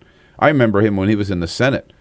He kind of people almost made fun of him as being this wonk because he would show up at these fundraisers and he would start talking about climate change, and people would say, "Jesus, Al, we're here to have a good time and have a drink. What are you talking about? Don't stop scaring us." In Arlington Heights, Illinois. Hey, Timothy. Good morning. Good morning, Bill. This is just a report that Rachel Maddow had on her show. A report about how a Oklahoma representative in Congress is proposing a bill to shut down the discussion of climate change. Why am I not surprised? I didn't see that report. It might be Inhofe if I would guess. Sounds right. Oklahoma senator, not representative. Yeah, right. No, sounds awfully Inhofe to me. Yeah, I'm sure it is James Inhofe, right? So, who is the chief denier of climate change in the United States Senate? You mentioned, I want to come back to this trip. I'm intrigued. You're going to California? We're going to California, too, to do a story on strawberries. And strawberries are the food that Americans eat more per capita than any other country in the world. And we want to look at how strawberries get distributed. In the District of Columbia, where we are, you can get strawberries year-round from different places on the planet, even though none are grown here. And we want to look at the distribution industrial system in this country, how food gets from A to B, and the ways that process is going to have to innovate over the next decade and 2 decades as we need to move more food to more people, further distances, and keep it fresh. But they just fly them here from California overnight, right? They don't. No. Most food, in fact, most produce gets trucked very quickly across states that you or I don't go to very often. Why is that, as opposed to flying? It's far cheaper. I mean, do you want to pay $18 a pound for strawberries? No, that makes sense. I mean, it works. We get fresh strawberries. They're refrigerated. The system works. But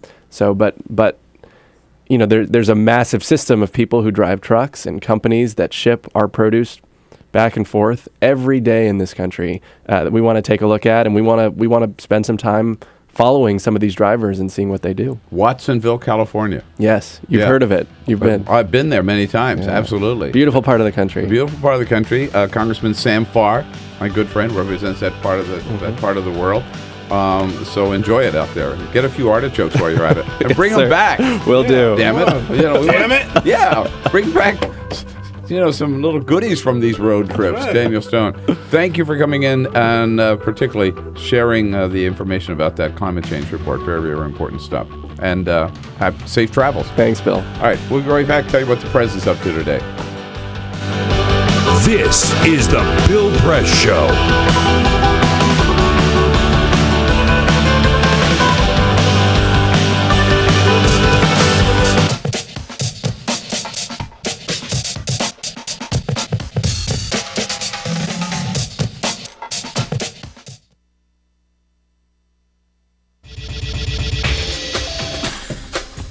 Tune into Free Speech TV for Democracy Now!, a national, independent, award-winning news program bringing you people and perspectives rarely seen on corporate media.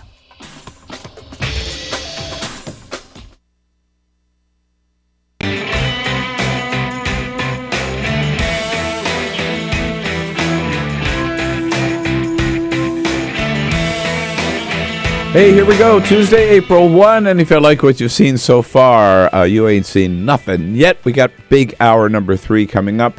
Sorry to lose you on Free Speech TV. What can we do about that? Raise hell, but at any rate, that's the way it is.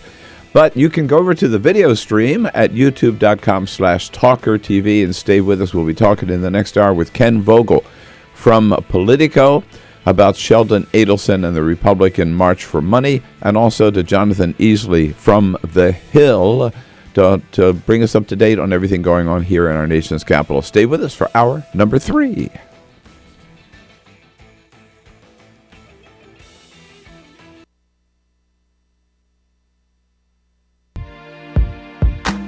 California, or the Golden State, has been in the midst of a 3-year drought, and this year, some scientists predict could be the driest in 500 years.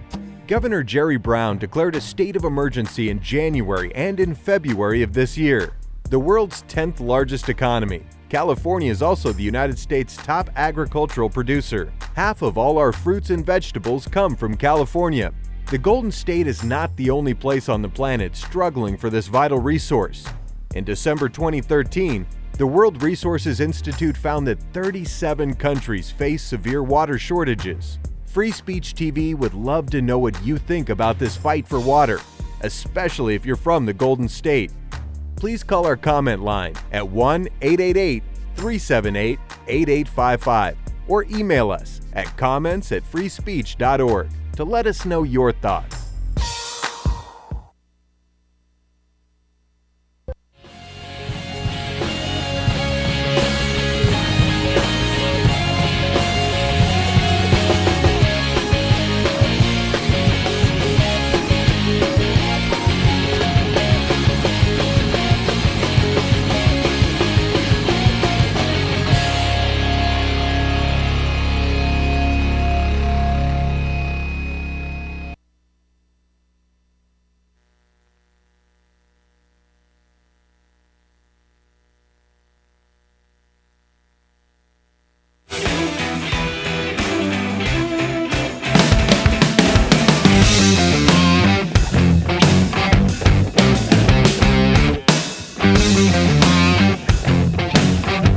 This is the Bill Press Show. Here we go on this Tuesday, April 1. The president has one of those days he really looks forward to at the White House. He is entertaining and welcoming one of our great Major League sports teams to the White House, the Boston Red Sox, world champion Boston Red Sox at 11:35 today out on the South Lawn. Should be pointed out that the Red Sox lost to the O's yesterday up at Balmer. Oh, yeah, but, you know. Season's over. The season's lost. That's right, exactly. They lost We're their still first celebrating game. last season. He and the vice president get their daily briefing at 10:30. Then he will be out there with the Red Sox on the South Lawn. He has lunch today with Democratic leader Nancy Pelosi at the White House, and then he and the vice president this afternoon meet with Commerce Secretary Pritzker. The briefing with Jay Carney at 1:15 at the White House. We'll be right back with Ken Vogel from Politico. This is the Bill Press Show.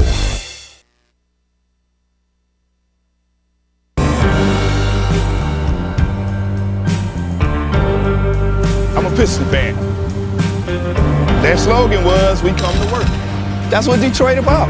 That's why they used it. It's a team thing. They won 2 championships, a team. There was no star. No mayor can come in here and be a star. It's a team thing. No governors can come in here and think you can do it by yourself. It's a team thing. You got communities. They got ideas too. The only thing wrong with Detroit, people have lost hope here. Residents, city workers, so much corruption. They lose hope. But I grew up here. I love this city. I think it can come back.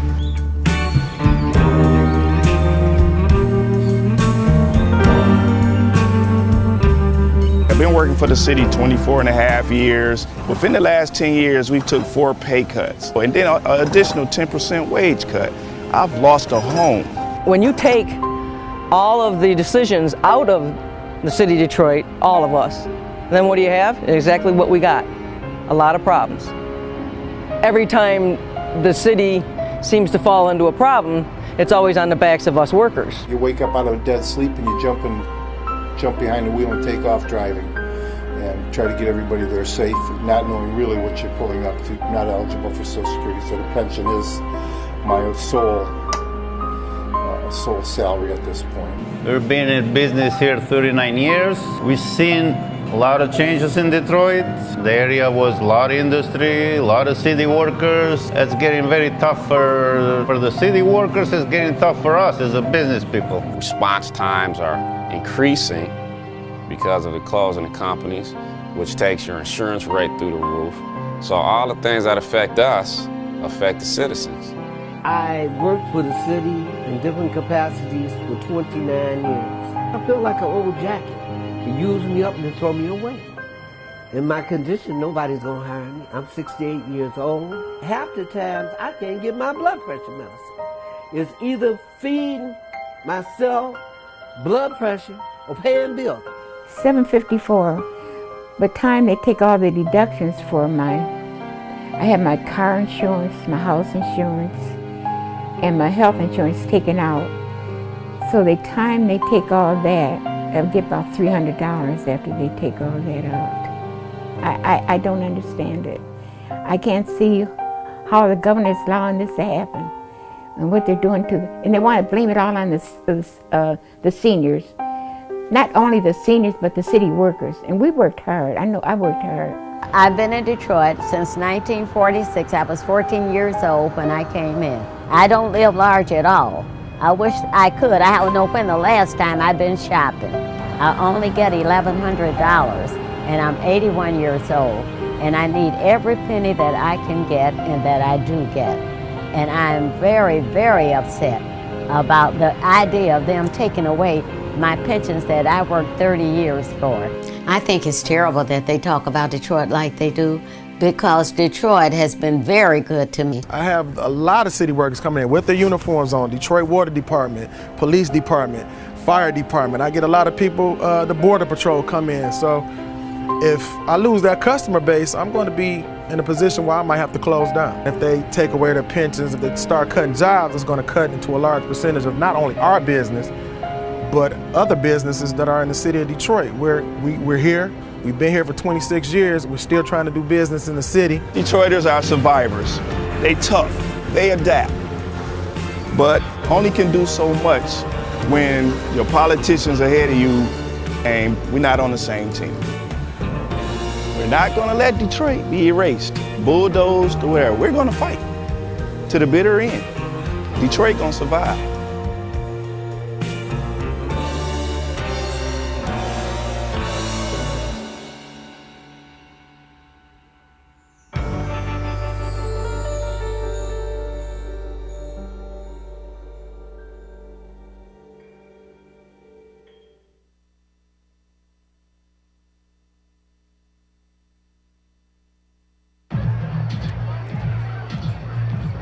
If you drive buzzed, it could cost you around $10,000. You'll face major legal fees, major fines, and steep insurance penalties. You could lose everything. Nothing kills a buzz like getting pulled over for buzz driving, because buzz driving is drunk driving. When some people struggle with their mortgage payments, they become frozen, petrified. Not knowing what to do, they do nothing. But the people who take action are far more likely to get the most positive outcome. Making home affordable is a free government program. Call now to talk one-on-one with a housing expert about the options that are right for you. Real help, real answers, right now.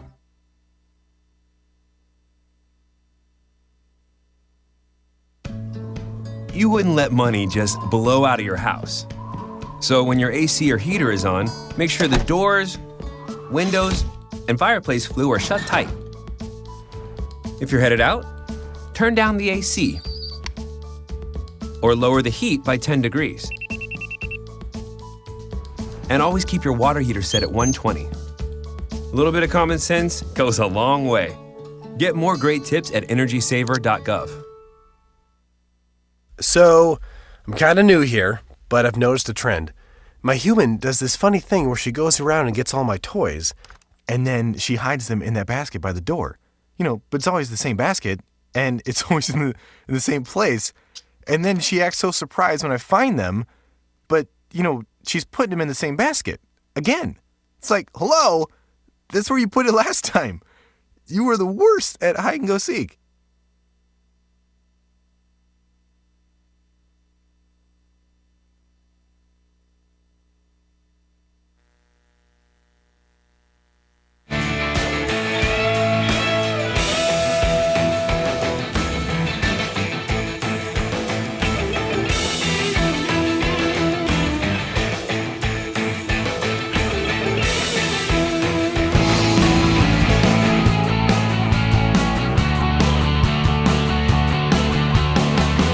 Broadcasting around the nation, on your radio, on your TV, and online.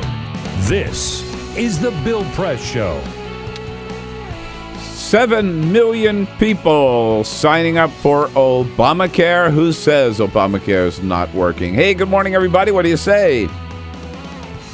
Tuesday, April 1, April Fool's Day. Great to see you. Thank you for joining us here on The Bill Press Show on your local progressive talk radio station. And thanks for being with us on our video stream worldwide. 25 countries and counting. Checking in on TawkrTV. It's youtube.com/TawkrTV. On this April Fool's Day, we come to you live from our nation's capital with our team here, as always. No kidding. Peter Ogburn and Lisa Murphy. Hello, hello. Hey. Good morning. Alicia Cruz there is ready to take your calls. Don't forget the toll-free number, 866-55-PRESS. Easy enough. You can also send us your comments on Twitter, of course, at BP Show, and on Facebook at facebook.com/BillPressShow. And keeping us looking good on the video stream, our videographer, Cyprian Bolding here, as always. We have tried to keep the show an April Fool's joke-free show. Haven't always succeeded. Some of our guests didn't learn the rules ahead of time here, but whatever. Maybe the funniest story that we've heard so far about one person who always falls for April Fool's jokes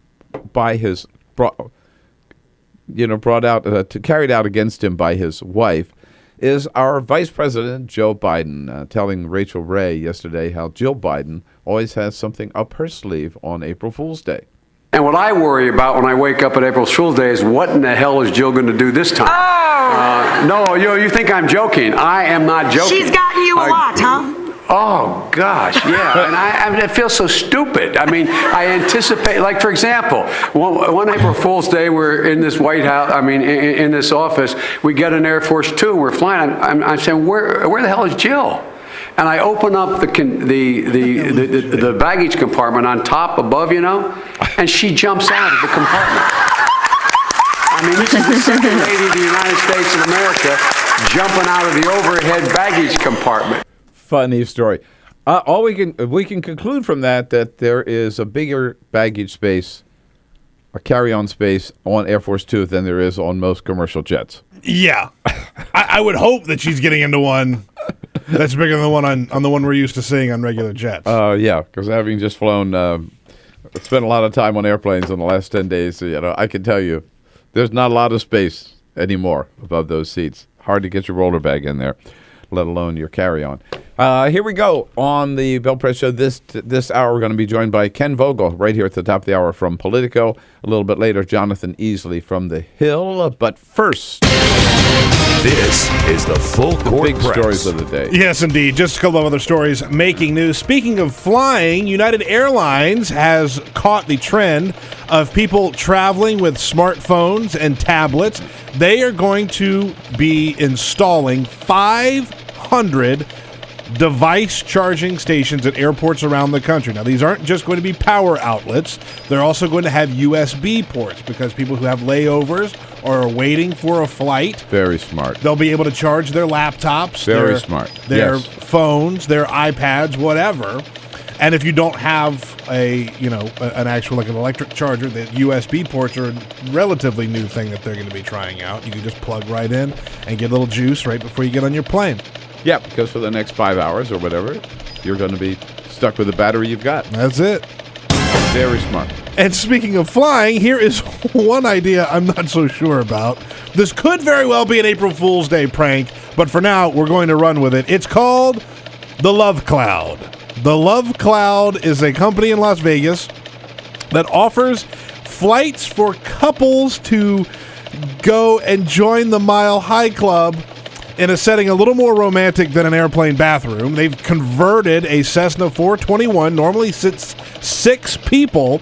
They put a custom-made foam mattress inside, along with several sex toys, and you can look right out over where you're flying. Explore new territory. Explore brand new territories. Yes, indeed. Flights start at $799 for a 40-minute flight. So you better be quick if you're paying $800 for 40 minutes. You've also got a pilot and a co-pilot. Well, I'm glad you mentioned that. Here's how they combat this. I mean, partition, please. They have a little partition, right, that goes between the cockpit. Forget it. Yes. And is the cockpit in the front of the plane or the back of the plane? Touche. Okay, so they've got a little partition, but then the pilots also wear noise-canceling headphones, so they encourage you to be as vocal as you'd like. God forbid there be any turbulence. Ladies and gentlemen, we are experiencing some turbulence. Google glasses. Please put on your seatbelts.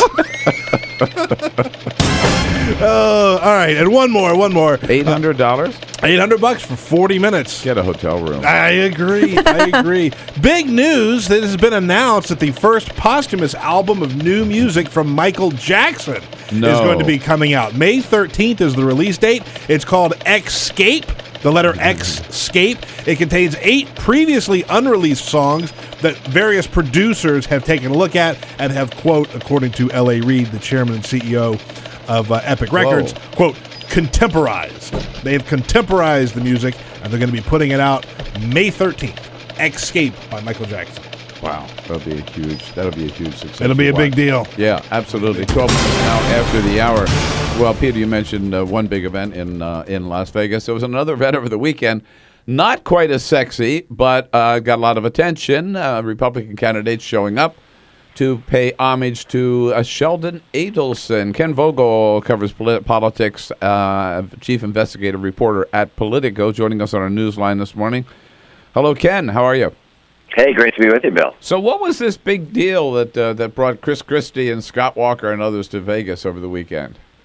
Well, as far as political events go, and political money events in particular, it actually was pretty sexy. It was an interesting blend of sort of Vegas opulence, courtesy of Sheldon Adelson, the owner of the Venetian Hotel, and big money politics, and it brought a number of the top prospective contenders for the 2016 Republican presidential nomination, including Governors Scott Walker of Wisconsin and John Kasich of Ohio, Chris Christie of New Jersey, former Governor Jeb Bush of Florida, out to the Venetian to officially make presentations before the Republican Jewish Coalition, which holds an event like this every spring and is largely funded by Sheldon Adelson. But the none too subtle subtext was an effort to schmooze Sheldon Adelson and his $40 billion fortune, which he has shown a willingness to give freely of for Republican presidential politics, Republican politics more generally. And so there is both a concern among some GOP elites that he'll go and spend his money in a manner similar to that which he did in 2012 in the Republican presidential primary when he put it behind Newt Gingrich initially and made a big mess of things. And then, of course, there's a desire of all these politicians to be in this man's good graces, to be the potential recipient of that largesse. So he spent what the figure I saw, $93 million in 2012. Yeah, I mean, we have it upwards of $100 million, counting some non-disclosed spending as well as some family spending. But yeah, it was a historic spending spree that didn't produce a whole lot. Does that make him the largest single Republican contributor, or Democratic largest contributor? Yeah, certainly known because, of course, there's a lot of this undisclosed spending like that, which the Koch brothers and others engage in. But, yeah, to date, that $100 million figure makes him the biggest single donor in a single campaign in the history of United States politics. I think even adjusted for inflation, like even if you go back and look at like the robber barons, supporting William McKinley's campaign, or W. Clement Stone supporting Richard Nixon's campaigns, this is still the top the top spending spree. Now, you mentioned the political acuity that he displayed the last time around by supporting Newt Gingrich. Has he sort of tipped his hand this time of which of these governors or former governors that he favors for 2016? Yeah, certainly the fact that this group, if you look at the composition of the group who was out there, Walker Kasich, Christie, Jeb Bush, these are folks who are sort of regarded as more electable candidates, potential candidates by the mainstream of the Republican Party, the so-called party elites. However, and so they were sort of cheered that this group was those who were invited out there, and that there weren't folks who were sort of more wild card type candidates like a Rick Santorum or Mike Huckabee.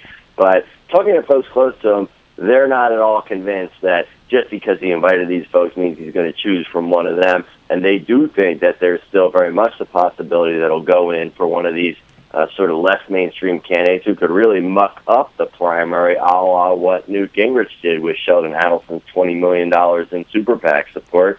So, this is a real guessing game, and he's got a lot of people on edge, and this is really emblematic of this new political reality where all it takes is one donor with a big fat checkbook or a couple donors who are willing to dig deep, and they could really upend a presidential race or a Senate race or even certainly a congressional race. Is there a Democratic equivalent to Sheldon Adelson?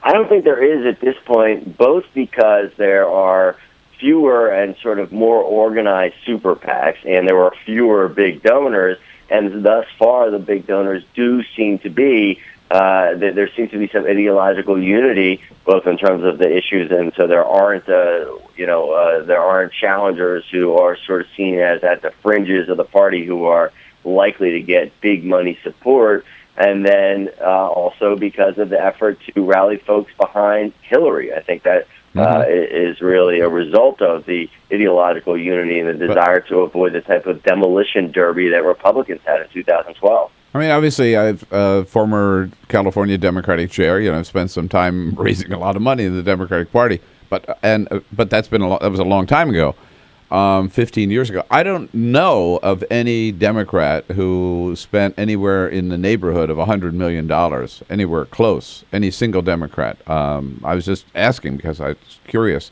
But among Republicans, as you point out, there are others, maybe not quite in the same league personally, but what they've been able to do, and I'm thinking particularly of the Koch brothers. Harry Reid has made them particularly a target of his rhetoric lately. How powerful are they, Ken?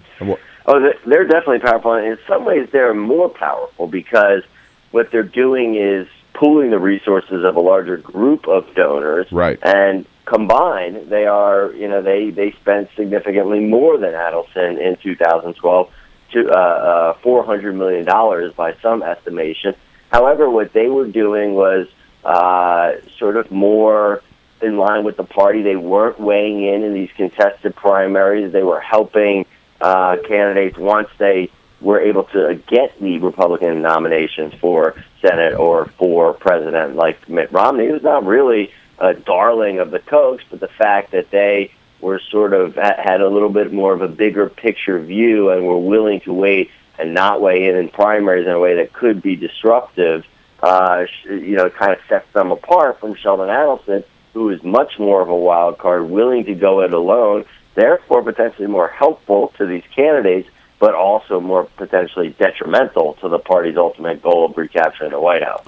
It really is a new trend, isn't it, in politics? And you cover this so well, but from the super PACs, which there was a lot of attention to, now it's really the super individuals, right? Who have almost, Karl Rove looks like a piker compared to what Sheldon Adelson can do.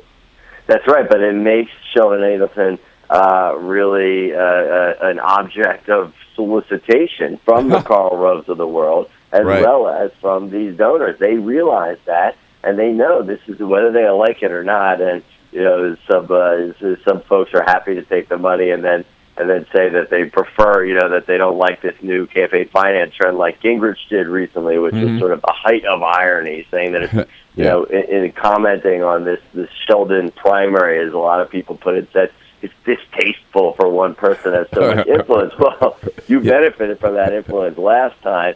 So, you see folks like John Kasich, the governor of Ohio, who's out there giving a speech to the Republican Jewish Coalition. There's 400 people in the room, but he's just talking right to Sheldon Adelson, actually referring to him in his speech. Sheldon and I were talking the other day. Sheldon, thank you so much for inviting me out here. And I'm like, it was really unseemly. Oh, my gosh. Yeah, well, some people go to Rome to see the Pope, and some people go to Las Vegas to see Sheldon Adelson. Hey, Ken, thanks so much for bringing us up to date this morning, and thanks for your good work, as always. Good to have you with us. Hey, my pleasure, Bill. Ken Vogel, political reporter, chief investigative reporter at Politico, Politico.com. This is the Bill Press Show.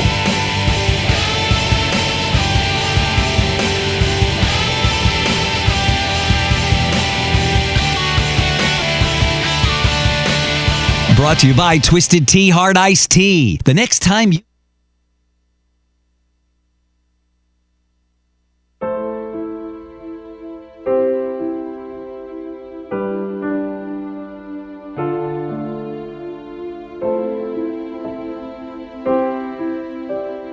I have run these canyons for 6 million years.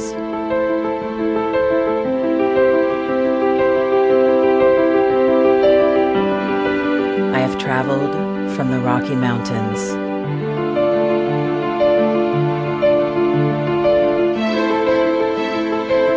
to the deserts, through scorching heat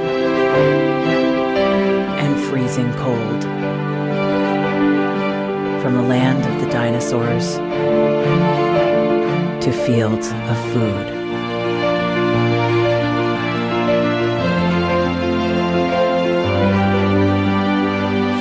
I lend my hand to 7 states, 2 countries, 9 national parks, and 36 million people across an arid West. I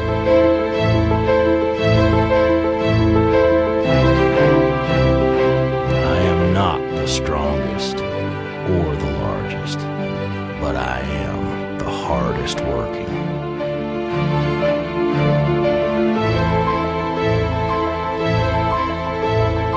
People love me. My playfulness, My beauty. my power,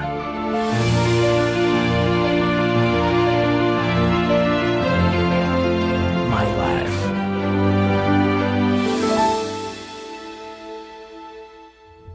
But I don't think I can offer any more. I am tired. I am tired, tapped, and tied. Of the hundreds of major rivers in the world, I am one of the few who no longer kisses the sea. Battles to harness my soul have been won and lost. Use me wisely, and I will sustain you. Use me like you have, and I will break. My name is Red. The Grand River Red. The American Nile. The Canyon Maker. I am the Colorado River. And I am the most endangered river in America.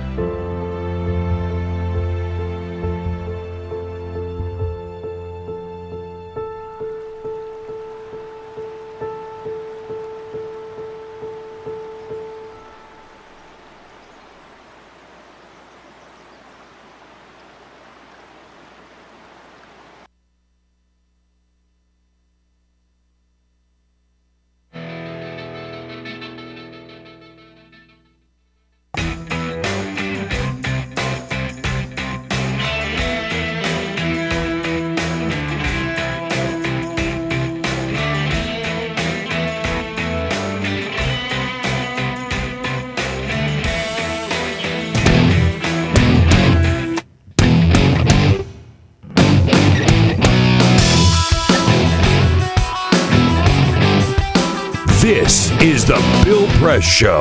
It is indeed the Bill Press Show, Tuesday morning, April 1. That's April Fool's Day, folks. Beware today. Don't trust anything anybody tells you. There are lots of good spoofs already going around on this April Fool's Day, one of the best we've heard. Our friends at AFSCME brought our attention to a new drug out on the market, which working men and women everywhere in this country should know about and be excited about, maybe. Here's what it sounds like. Do you have a solid union job? If so, you may be plagued by decent wages and good benefits. You may experience chest pains of sadness, knowing you have a secure retirement. Or you may suffer severe spasms due to your paid leave and sick days. But don't worry, Anti-Union-All can help. From the makers of Retire Not and Wage Be Gone, Anti-Union-All is a revolutionary new drug that drastically reduces economic equality and a strong middle class. Its time-released effects ensure that the 1% continue to take in a greater share of the nation's wealth, and it prevents you from joining in that prosperity. More CEOs and billionaires prescribe Anti-Union-All to their employees than any other form of medication. I like it. Yes, this is prescribed by CEOs around the world. Yes, Yeah. prescribe Anti-Union-All. That's pretty good. Get rid of those union blues. There's some other attempts at April Fool's humor. Yeah. Lifehacker.com is compiling a lot of the brand April Fool's Day around the internet. Google had their Google Maps Pokemon challenge, so they've hidden little Pokemons all throughout Google Maps, and the idea here is that you could go find them. Gmail has announced the Gmail Shelfie, so it's an inbox just for sharing selfies. Apparently, it's too hard to share selfies with people. So you take a picture of yourself, and you can only send selfies that way. I mentioned Rosetta Stone has learned to speak Klingon. It's one of their new things that you could use. Samsung has unveiled their glove. It's a phone in the shape of a glove, so you just wear it and talk on it like it's a glove. And Airbnb. By the way, that's not a bad idea. I would not say, right. It's not. I would not rule that out. Somebody making one of those, in the future. Airbnb, where you can rent out rooms from people all around the world. Right. They have a new thing called Find Your Productive Place. You can sit at anyone's desk around the world. You can borrow their desk, rent out their desk of people to go and work at their desk. So. A lot of ideas floating around out there. Some people put a lot of time into thinking up April Fool's pranks. Without a doubt. So it's just you got to be on guard all day long. Very, very suspicious about what anybody might tell you or might invite you to do today. Yep. Beware. And when we come back, This Jonathan Easley is the from The Bill Hill. Press Show.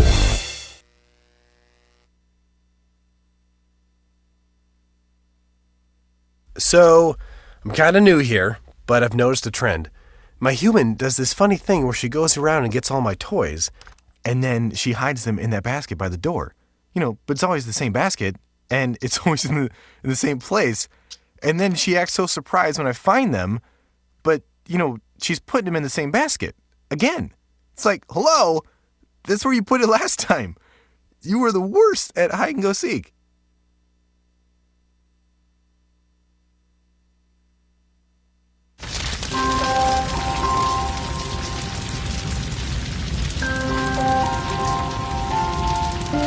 A single ember that escapes from a wildfire can travel more than a mile.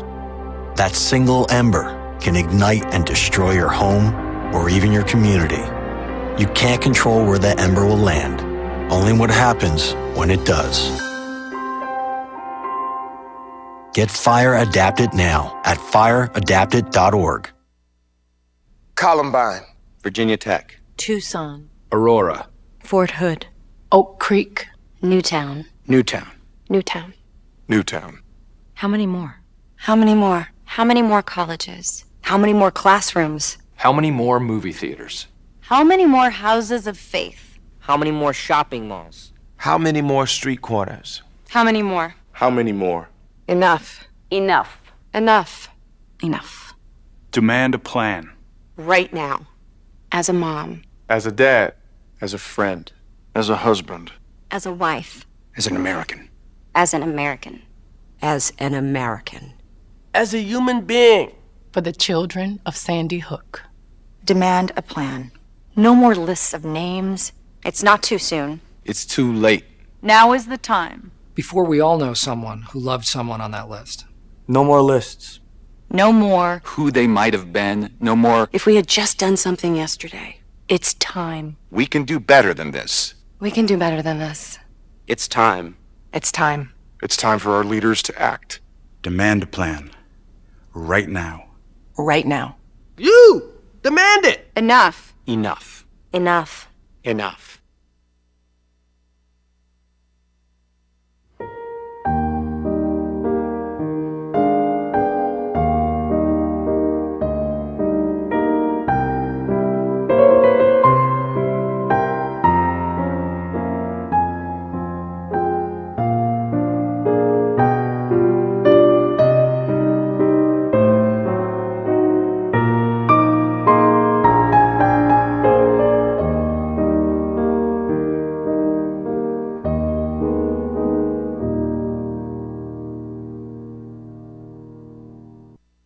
None of us would want to be told we can't marry the person we love. As Americans, we believe in freedom. That's what I fought for as a Marine, and that's what we believe in as Republicans. Freedom means freedom for everyone. I didn't used to understand the importance of same-sex marriage, but after learning my brother was gay, I wanted the same rights for him. He was the best man at my wedding, and I want to be the best man at his. It's only fair that Calvin should have the freedom to marry the person he loves, too. It's time for marriage.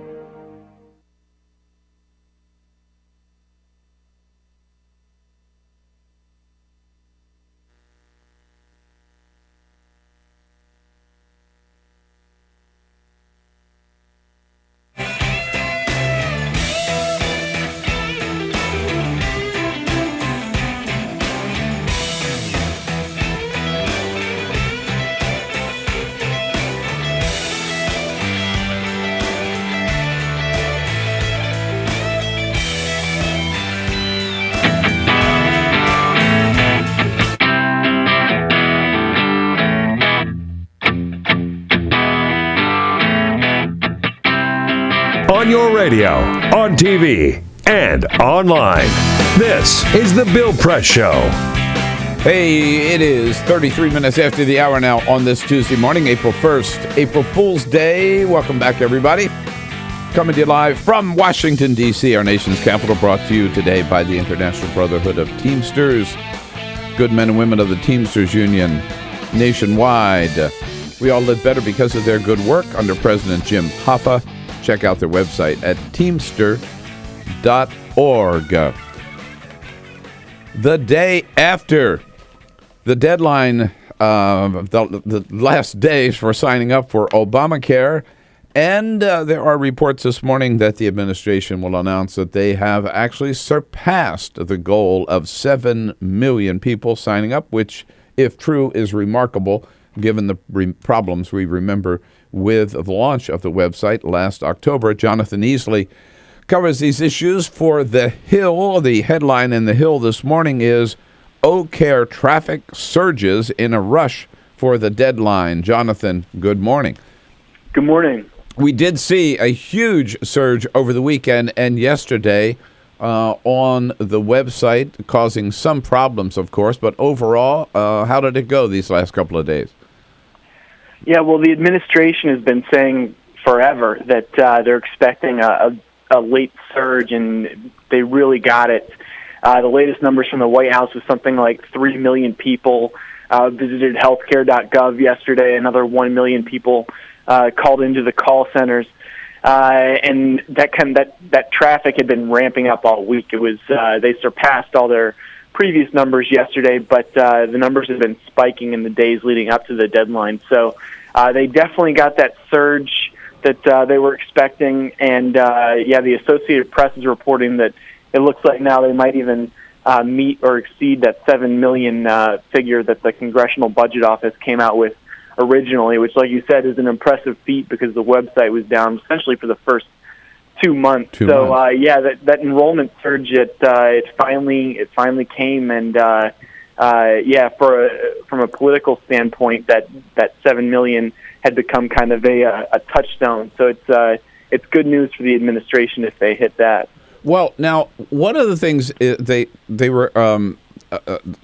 put out a rule over the weekend that even if you have not finished your application by midnight last night, but you're in line, right? You're in the process of doing so. That's still going to count. It's sort of like people were saying, Jay Carney told us yesterday at the White House briefing, it's sort of like on Election Day. If you're still in line to vote, when the polls close, you can still vote, right? So how long will we know, Jonathan? How long will it take these people who are still in the system but haven't completed their application? Are we talking about the final numbers will take another week or 2 weeks or? Well, what I imagine is that the administration will come out with a preliminary figure to say this many people completed the process before the deadline. They left it pretty open, and this is kind of what's been infuriating Republicans. They said if you were in line or if you have some extenuating circumstances, you can go online and sign an attestation that's not going to be audited or anything like that, that's saying, hey, I was in line, I couldn't complete the process, the website went down or something. So it's not anything they're going to double check on, but I imagine the next couple weeks, it's if there was 3 million people trying to get online yesterday, there's no way they all completed the process. So I imagine the next couple weeks, it's going to be people signing that attestation and saying they had extenuating circumstances, couldn't get through, and then adding to the enrollment figures. At the briefing yesterday, again, there were several questions raised by reporters, like how many of these people who signed up are young and healthy? How many actually have paid their premiums? We don't know the answers to those yet, and it would be a time before we do know. And those are important questions, correct? Yeah, those are really important questions. Now, Kathleen Sebelius was making the rounds, hitting the airwaves yesterday, and she cited a figure that insurers have sort of been using more frequently, saying that between 80% and 90% have made their first premium payment, which is a really high, kind of encouraging figure. So it appears, at least, that a strong majority of people are taking that critical final step to secure their coverage plans. But the demographic breakdown is just as important. The insurers need a diverse pool of healthy and younger consumers in order to keep premiums from spiking, and we're not going to know about that for a few months. The administration Republicans have been pushing the administration for that information, but people pay the insurers, so it's really the insurers that have that information, and they're going to be figuring out their premiums for next year over the next couple of months. So that might not even come to light until we find out what premiums are going to look like next year. Well, that was the other question I was going to ask, is that we have to, I think, remind ourselves and remind everybody, when we're talking about Obamacare, we're talking about not government insurance. These are private insurance plans, right? Run by and sold by private insurance companies. So they control also what premiums people have to pay. Is there any guarantee that these premiums will not, the people who buy insurance this year, right, won't be stuck with outrageous hikes in premiums next year? No, there's no guarantee. Now, once the insurers have all the information they need, and they're going to start this process probably pretty soon, they're going to negotiate with the government over the premiums. There's all kinds of aspects of the law, like the risk corridors, which people might have heard about, that seek, at least in the first couple of years of the law, to keep premiums from spiking by kind of spreading the risk around the insurers. And Kathleen Sebelius has herself said that they're expecting premiums will go up a little bit, at least in 2015. Now, this is a trend that's been going on for years. Premiums have been rising. Every year. So there's definitely the temptation to assign everything that happens to be a result of the Affordable Care Act, which just isn't the case. But still, there's we're not sure how this is going to affect premiums in the long term, and a lot of that's going to depend on the demographic makeup of who is signing up. But at least in the near term, they seem to have mitigated some of that risk by some of these aspects of the law, like the risk corridors, that should hopefully keep premiums from spiking, at least in the near term, and kind of give the law enough time to to get up on its feet and really gather the risk pool that it's going to need for the long term. We're talking with Jonathan Easley from The Hill. It's thehill.com. I might also mention, if you check out today's copy of The Hill, you'll find my column about efforts to suppress the vote by Republican governors all around the country. The column, Make Voting Easier, at thehill.com, and we'll also send our column out on our Twitter, to our Twitter followers as well. Jonathan, we've talked so much about, for the last 4 years, really, about getting the Affordable Care Act passed, and then certainly for the last, 6 months, about getting people to sign up. Now that deadline is passed, what's next? Right? I mean, where do we go from here? It's just the law of the land, and so we move on merrily, or are there any changes, or where do we go next? Well, I think part of the push by Republicans, that the furious sort of push to all the votes to repeal the law, right? We're kind of done with the knowing that once that this is in place, I can't foresee a situation where they could legitimately repeal and replace the law. I mean, it would be as radical a transformation of the insurance and healthcare markets as Obamacare was, really. And I don't think anyone has the appetite to go through it's not going to that happen. again. Not going to happen. Not going to happen. No, you're right. It's not going to happen. So where we go from here, that's a big question because it's an election year. And so you've got the 2014 midterm elections coming up. I can't imagine there's going to be any major changes to it between now and then as people fight over the law and in campaigns and that kind of thing. So now it's here. We've had the first enrollment period. I don't think there'll be nearly the eyes on this thing going into 2015 like there was for the first go round. But my guess is the next 6 months it's just going to be purely a political issue. Republicans have vowed to run on to hold Democrats accountable for their votes. I think Democrats have as dark as things look right now for them in the polls and polling on Obamacare and President Obama's low polling right now. I think they've got some time to recover right now. It's 6 months from now when we're separated from these website issues and the furious enrollment push and that kind of thing. I think maybe things will simmer down. It might not be the issue that it appears to be right now. And I agree with that assessment. And they also, Democrats have some fresh ammunition now, I think, to use in defending their votes and defending Obamacare and bragging about what they've been able to accomplish as well. Jonathan, good to talk to you. Come back and see us in the studio one of these days, okay? I'll do that. All right, Bill. You do it. Jonathan Easley from The Hill, thehill.com. This is the Bill Press Show.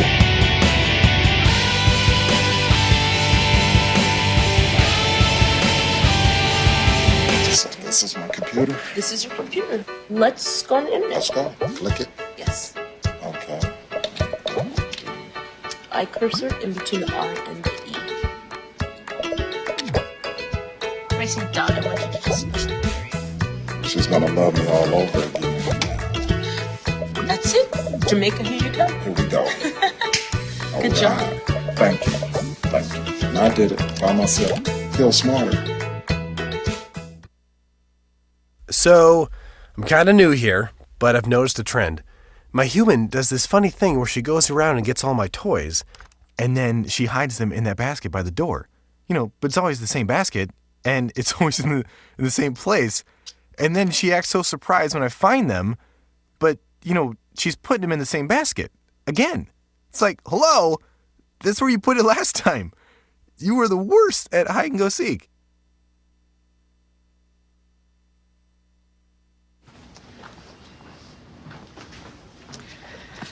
All right. I know this isn't any fun to talk about, but we should. Okay. So who's going to do what? I'll pack the dead batteries. Great. I'll only put what I don't need into a duffel bag. Perfect. That's totally unhelpful. No problem. Meanwhile, I will try to comfort everyone by speaking in a calm voice. And I'll try to get the generator going without any gas. Oh, let's not forget the cell phones, which probably won't work. Right. And who is going to handle supplies? I can forget to do a list for us. Thanks, pal. Well, I think we couldn't be any less prepared. I'm proud of you guys. Talk to your kids about who to call, where to meet, what to pack. Visit ready.gov/kids for tips and information. Hey, thanks for stopping by. You know, I followed your character since the first episode. I'm a big fan, big fan. Thank you. And listen, your storyline, it makes for incredible TV drama. Thing is, your drug use is very adult content. Too adult for the kids. So I'm gonna have to block you. Oh, man. Yeah. Well, have a good one. You're a nice lady.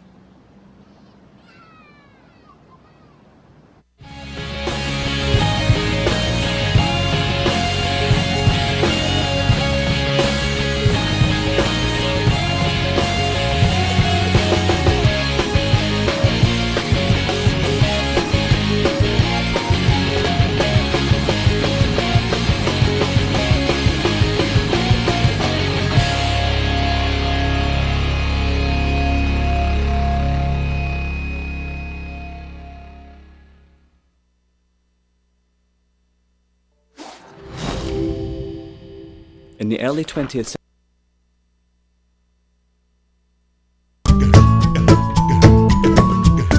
Hey friends, do you realize that heart disease kills more Americans every year than all forms of cancer combined?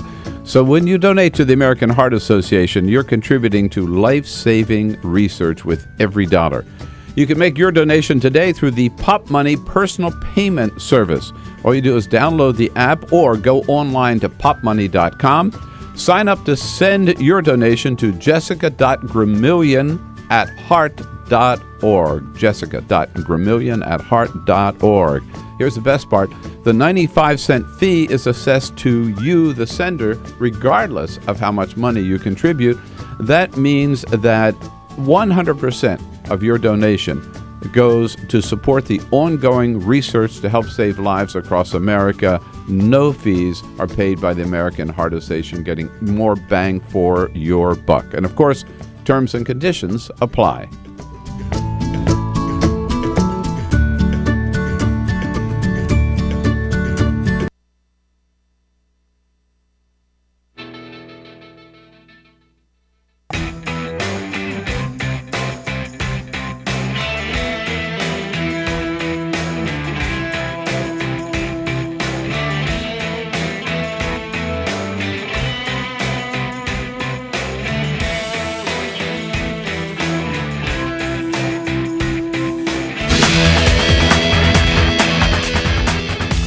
Eleven minutes before the top of the hour here on the Bill Press Show this Tuesday morning.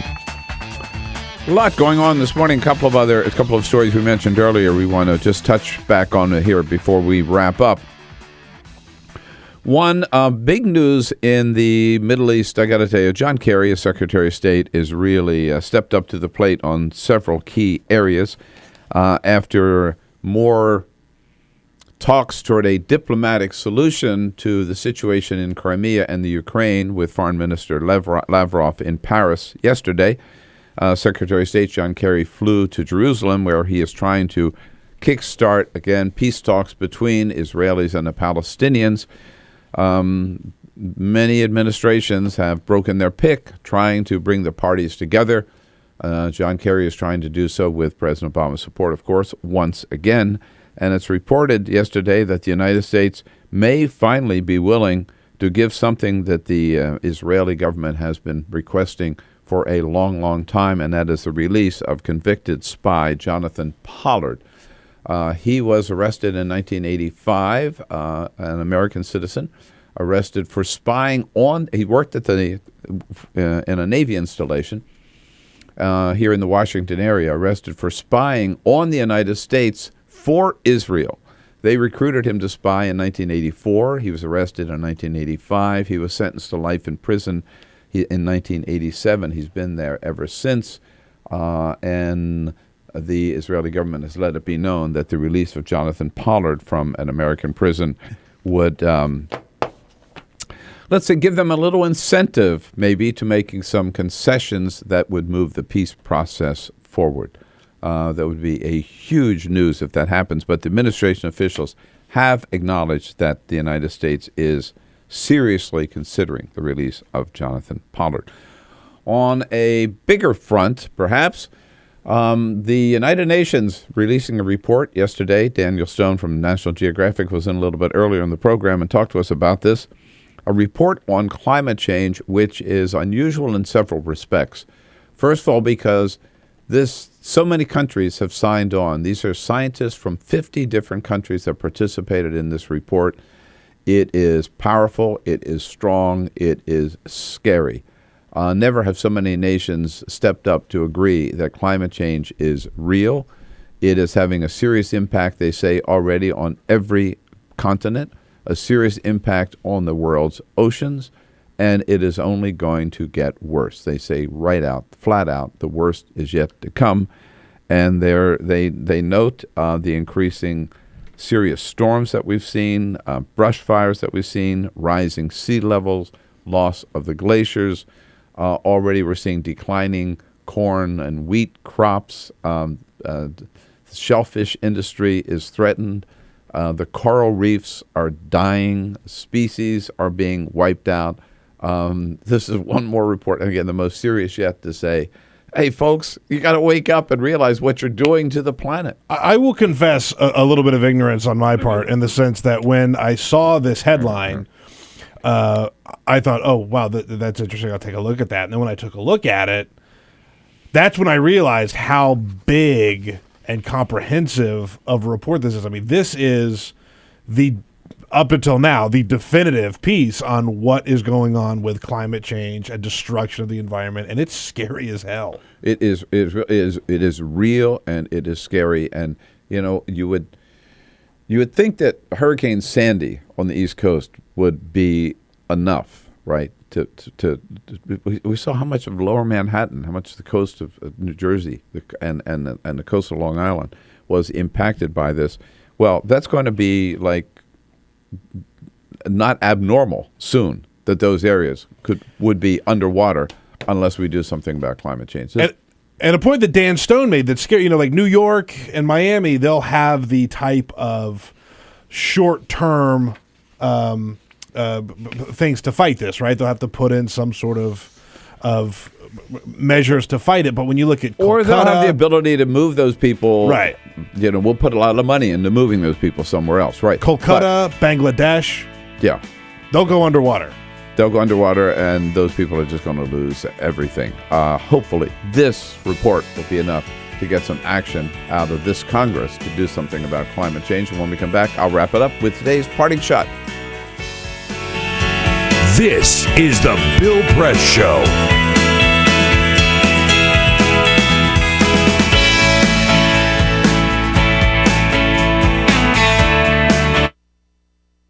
It is possible to read the history of this country as one long struggle to extend the liberties established in our Constitution to everyone in America. In other words, who, according to our laws and culture, gets to be considered a person? The law creates legal personhood, and movements create law and change culture. So, how have the courts passed laws to shape our culture? That history goes way back before Citizens United. 1819, Dartmouth College versus Woodward, Supreme Court case, turned a corporate charter from a government-granted charter to a contract. This ruling gave corporations standing within the Constitution. 1886, Santa Clara County versus Southern Pacific Railroad. Though the court did not rule on corporate personhood, the decision was subsequently cited as a precedent to hold that a private corporation is entitled to the same 14th Amendment rights of due process and equal protection as human beings. This makes it impossible for us to make laws that treat local businesses any differently than giant multinational corporations, even if their business practices are deemed to be harmful to workers, the environment and communities, or if they have a history of violating the law. Hale versus Henkel, 1906. The court granted corporations the Fourth Amendment search and seizure protection. Dodge versus Ford Motor Company, 1919. The Michigan Supreme Court says the business corporation is organized and carried on primarily for the profit of the stockholders. Stockholder primacy is established. The purpose of the corporation, according to the court, is no longer to serve the public good, as it had been. It is now to maximize profit for shareholders above all else. Pennsylvania Coal Company versus Mahon, 1922. Corporations get the Fifth Amendment takings clause, meaning if you pass a regulation that impacts a corporation's ability to make a profit, that is deemed a taking, and they can sue for the right to future profits lost. This creates a chilling effect, and local and state governments become much more hesitant to pass laws in the public interest for fear that corporations can claim loss of potential profits that cities and states will be on the hook to pay. Buckley versus Vallejo, 1976. The Supreme Court rules that spending money to influence elections is protected under the First Amendment, in effect saying that money is speech. Citizens United versus Federal Election Commission, 2010. Today, the Supreme Court of Chief Justice John Roberts declared that because of the alchemy of its 19th century predecessors in deciding that corporations had all the rights of people, any restrictions on how these corporate beings spend their money on political advertising are unconstitutional. The court's ruling threatens to undermine the integrity of elected institutions across the nation. It's a rejection of the common sense of the American people.